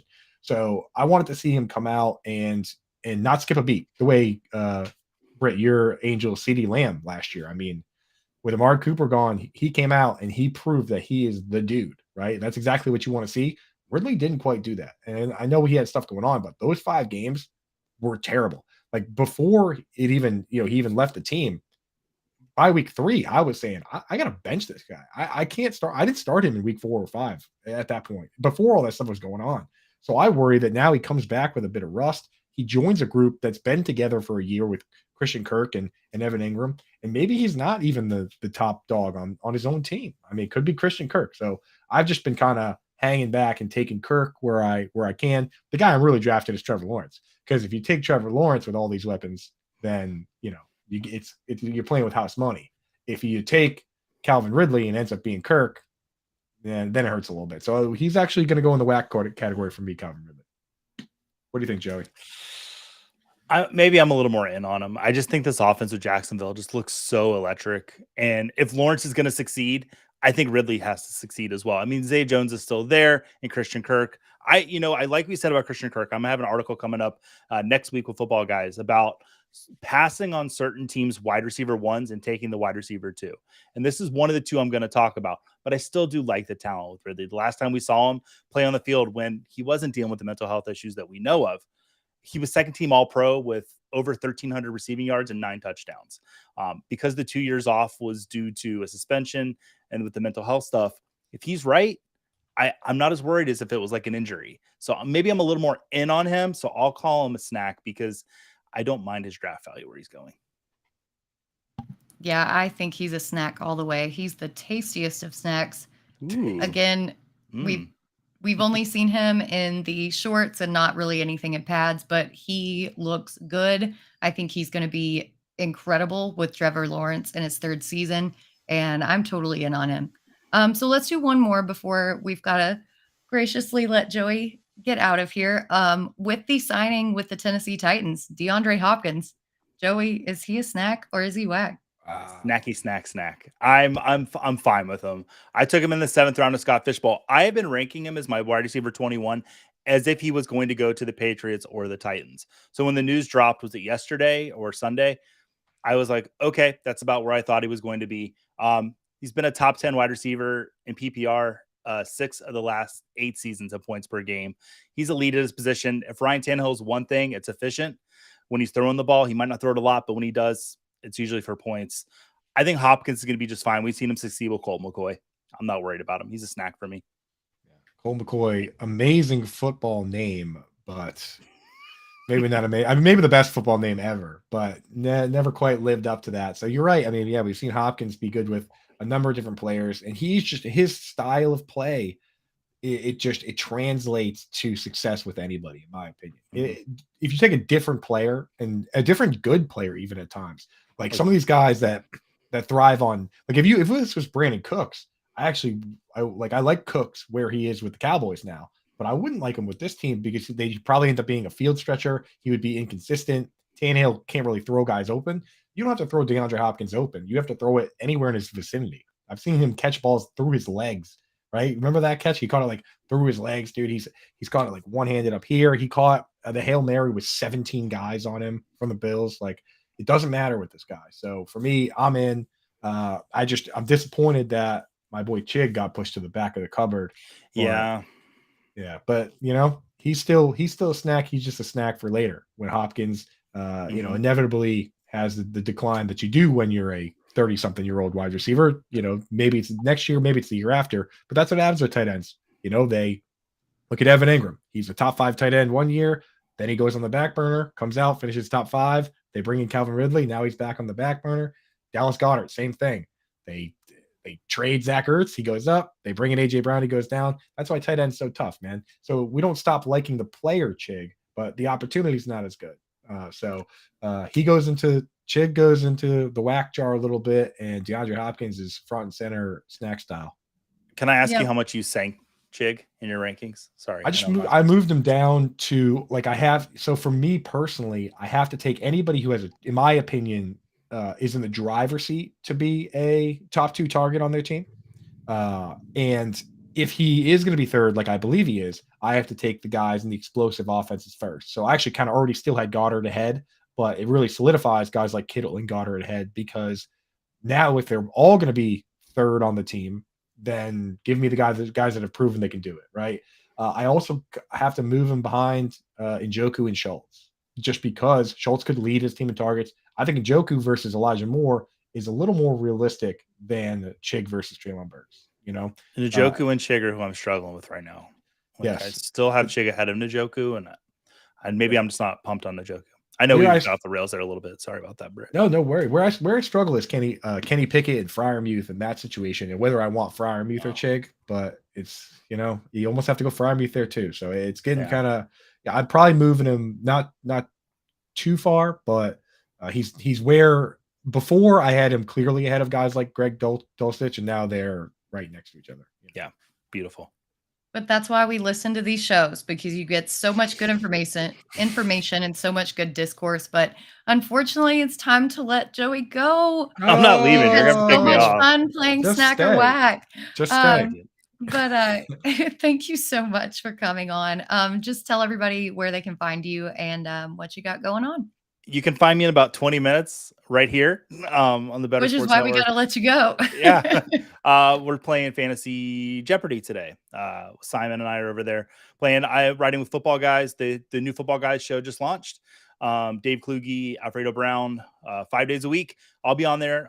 It's randomly, I think maybe like once every 2 weeks or so. So yeah, check that out. First show dropped today. It was really good. I listened in the car today. So yeah, lots of good stuff going on. Oh, see everybody at Expo when you're there. We will see you at the expo. Hopefully you bust out the big hat and Simon does not give me any old cheeseburgers.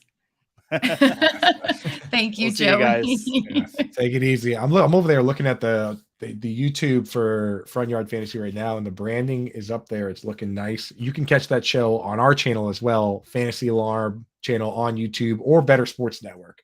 I mean, we all work closely together. We do our best to stream it to multiple channels. So make sure you're subscribe to Better Sports Network.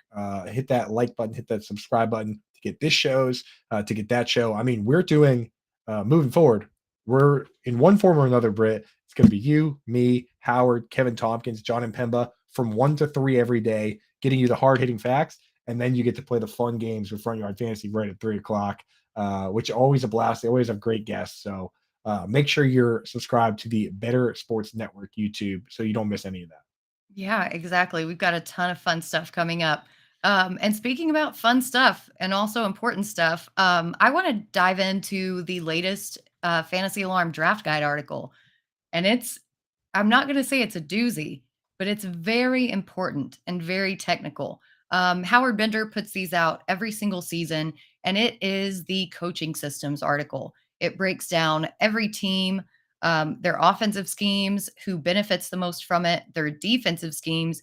And this is so often overlooked by people who play fantasy and DFS, because you need to know what coaching system this team or this player is in, because so many times we like to live in the past and we're like, well, if player X did this last season, surely he'll do it again this year. But that's not the reality that we live in.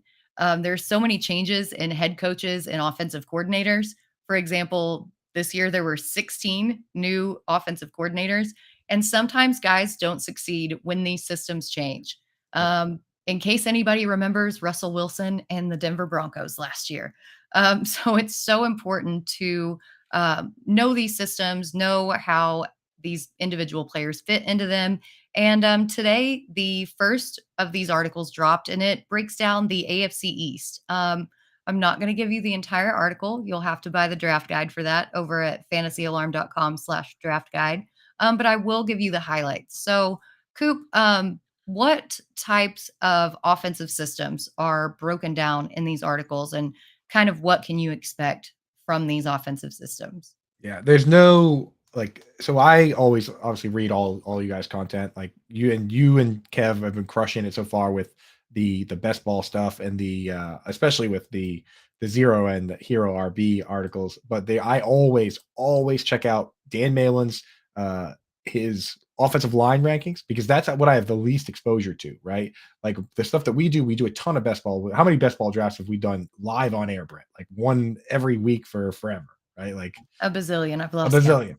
So, but the offensive line stuff, that's deep dive research that Dan Malin does. And this coaching stuff is huge. I'm so glad Howard does it every year. I've been reading it every year, even before I worked at Fantasy Alarm, because not only does he break down the systems, but he tells you which ones are new. Like you can see, he puts right in there, first year in the system, second year in the system, breaks down all the different types of defenses, all the different types of offense, right? So if you go in and just read this one article, the first one, you should read them all as they drop. But if you just read the first one, it'll explain all these terms that you keep hearing and you might not understand. Like when earlier in the show I said the Erhardt Perkins often modified Erhardt Perkins. If you sat there and said what the heck is that, this article answers that question. It's a system that the New England Patriots have famously used for a long time.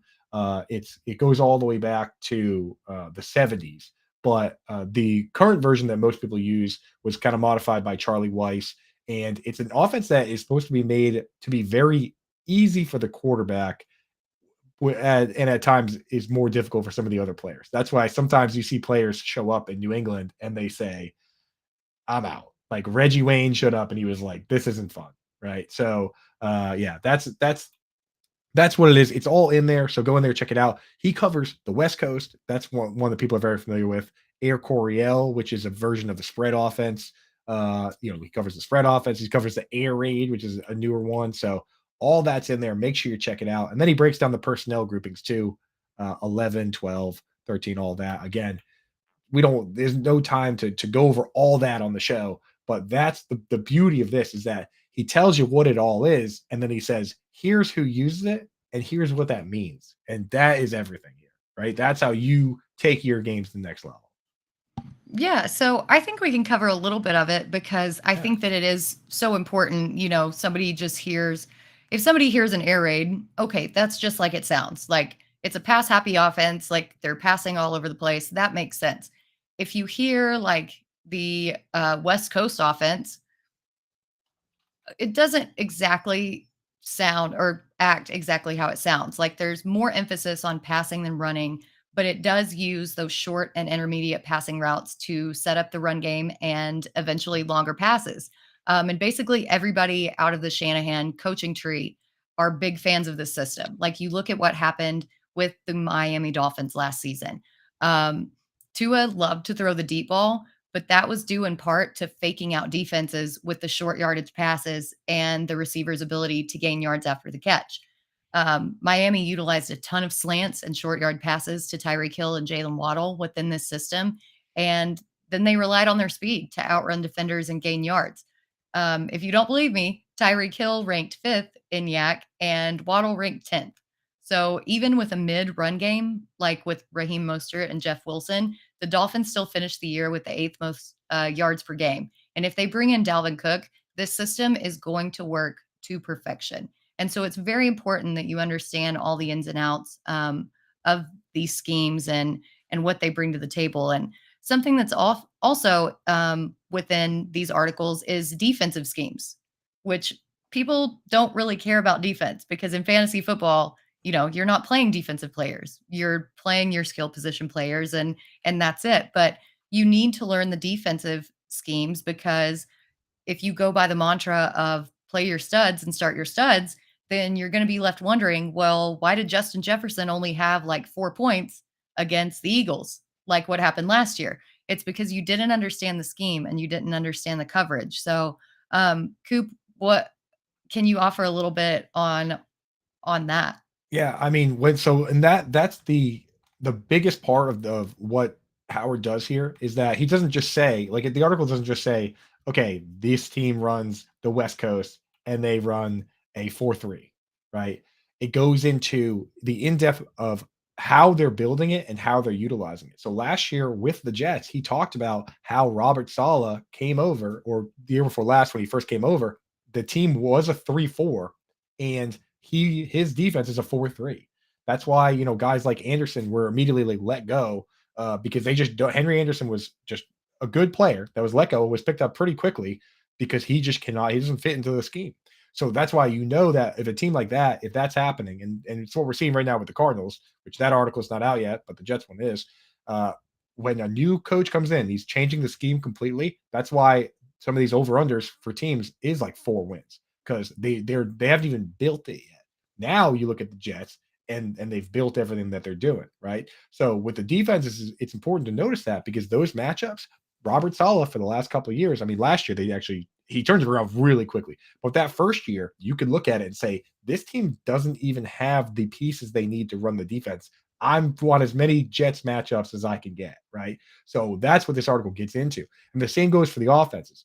He didn't just say it's West Coast. The Britt just talked about the 49ers. She talked about the Dolphins. But those teams, when Howard gets into it and he says, look, Kyle Juszczyk for the 49ers, and he said this last year in his article, and it was true. He said, Kyle Juszczyk for the 49ers played 40 to 50% of the snaps. This team went out, the Dolphins, and paid Alec Ingold a boatload of money to come in and be the fullback. You better believe that guy's going to play a ton. And what happened was he played a ton of snaps, and that made the targets highly consolidated among the guys that actually catch passes, which ended up being Waddle and ended up being Tyreek Hill. Looked a lot like Debo and Brandon Ayuk, didn't it? So that's what this tells you. Is it foreshadows what is going to happen with this offense based on what we know about these guys, even if it's their first year there, right? So that's why this is so important. Is Howard is telling you, here's what we know, here's what might happen with things that you're not thinking about yet. And guess what? There's another team in the Houston Texans that now has 2 49ers coaches coming over, in D'Amico Ryans and Bobby Slowick. And you know what the first thing they did was, Britt? They went out and They got a fullback. They went out and paid Andrew Beck 2 years, $6 million with $4 million guaranteed, which for your fullback, $4 million guaranteed is that's no small amount. So they're doing the same thing. So that's what you got to look for in this. And that's only just one example of what Howard does here. He goes through and he ranks the down to the tight end coach. Like he talks about the tight end's ability, the defensive coordinator like Vic Fangio with the Dolphins. Like it really is one of my favorite articles, because he makes sure that every single thing is covered. That here's what's changing, and here's what might work. And it's why a lot of times the teams that have the least amount of change are the ones that are the most predictable. And why for years, as long as we didn't want Eric Bieniemy to leave the Chiefs, right, Brett? Like we wanted to stay the same. So when you look around this article that Howard lays out, what are some changes that jump out to you for some of these teams in terms of the systems? So I want to talk about the Ravens because Howard does talk about the personnel, and he does an excellent job of breaking down personnel packages. And a lot of people don't, necessarily think about that. You don't want a slot receiver on a team who runs a bunch of 12 personnel, because that slot receiver is going to be the odd man out. In the Ravens, I know that Todd Monken's coming in. I know that, they drafted Zay Flowers, who's supposedly excellent out of the slot. But with Mark Andrews and with Isaiah Likely, I can still see them running a bunch of 12 personnel and Zay Flowers still being the odd man out. I think that's an instance of a team that has changed at head coach and OC, or changed at OC, that isn't really going to change their system that much. Now that really, Britt, I'm glad you brought that up, because the thing is, the personnel hasn't turned over yet either. So even if you're not gonna, we saw this with the Vikings last year, where people were like, KJ Osborne's going to come out and play all these snaps. Well, Kevin O'Connell couldn't turn over that he can't just turn it all over in 1 year. So CJ Ham was still under contract, and they still use the fullback CJ Ham. That's why, as you point out, if you use that fullback, you use that extra tight end. KJ Osborne snaps aren't there, right? And once again, they just signed Josh Oliver. They still have Ham. They might not be there. I look at this team, Britt. You know what back led this backfield in snaps last year? And I use using the word back is kind of the giveaway. Oh, I don't. No. So it was the fullback, Patrick Oh, Ricard. it Actually, was. last Okay. dude, he played 63% of the offensive snaps last year, and he's still on the team. He might start the year on the pup list, but Britt, to your point, if they're using Isaiah Likely and they're using Patrick Ricard, we might get one or two of Bateman, Odell, or Zay Flowers that are playing a full snap share, but one of those guys is going to disappoint most likely. So very interesting point with that team. Next year, they might be able to build it exactly how he wants it, but they got too many contracts right now, guaranteed contracts, to do that right away. So Yep. And that's why it's so important to watch these training camp battles, watch how everything plays out. Definitely pay attention to all of these coaching system breakdowns because I cannot stress to you enough. If I had a table, I would bang on the table. This yeah. is one, if not the most important article out of the draft guide. Again, you can get the draft guide $26.99 over at fantasyalarm.com/draft guide. Or if you just want to be with the rest of the cool kids, sign up for the All Pro package, get access to every single sport that we have to offer. Use promo code Howard for 50% off your first 6 months and you can be part of the family. You get Discord access, you get access to the lineup generator, all the playbooks, everything that you could ever want is all included in that package. Coop, do you have anything else to say about these offensive systems? Because I know that we could talk for hours and hours about this, but we're running up against I it, and I didn't want to get realize we some were up final against. thoughts. Yeah, I didn't realize we were up against the time here. But yeah, I mean, it is so crucial. It's a huge part of what I do, and I'm just glad that Howard does the legwork that he does because it does take a village out here, right? If he didn't do it, I was gonna have to do the research before I do my stuff. So it's just it. If you're anyone out there that likes to tweet about football, likes to create content, this is it's like getting the spark notes to all these teams, and it's a research that can be done for you. And then it's so much easier to say, yeah, I read Howard Bender's stuff than to sit down and go through and do it all yourself and look up, what Bill O'Brien's been doing for the last 10 years or what these guys are doing, with the spread offense that he's bringing to town, the movement that goes on there. So definitely check that out. That's all I have to say on. I don't want to give too much away of Howard's info, but this article is so it's so dense. Even and it's going to be 8 articles. He's doing one for each division. But if you just read the first one, it'll give you a lot of keywords. The rest of them will all lay out what everything is. So definitely jump in there, check that one out, dude. That's one of my favorites, and I learn something every time I read it, and I do this every day. So that's how there's deep cuts in there. Well, and it circles back around to what you said at the very beginning of the show. We want to teach you to be better fantasy players on your own.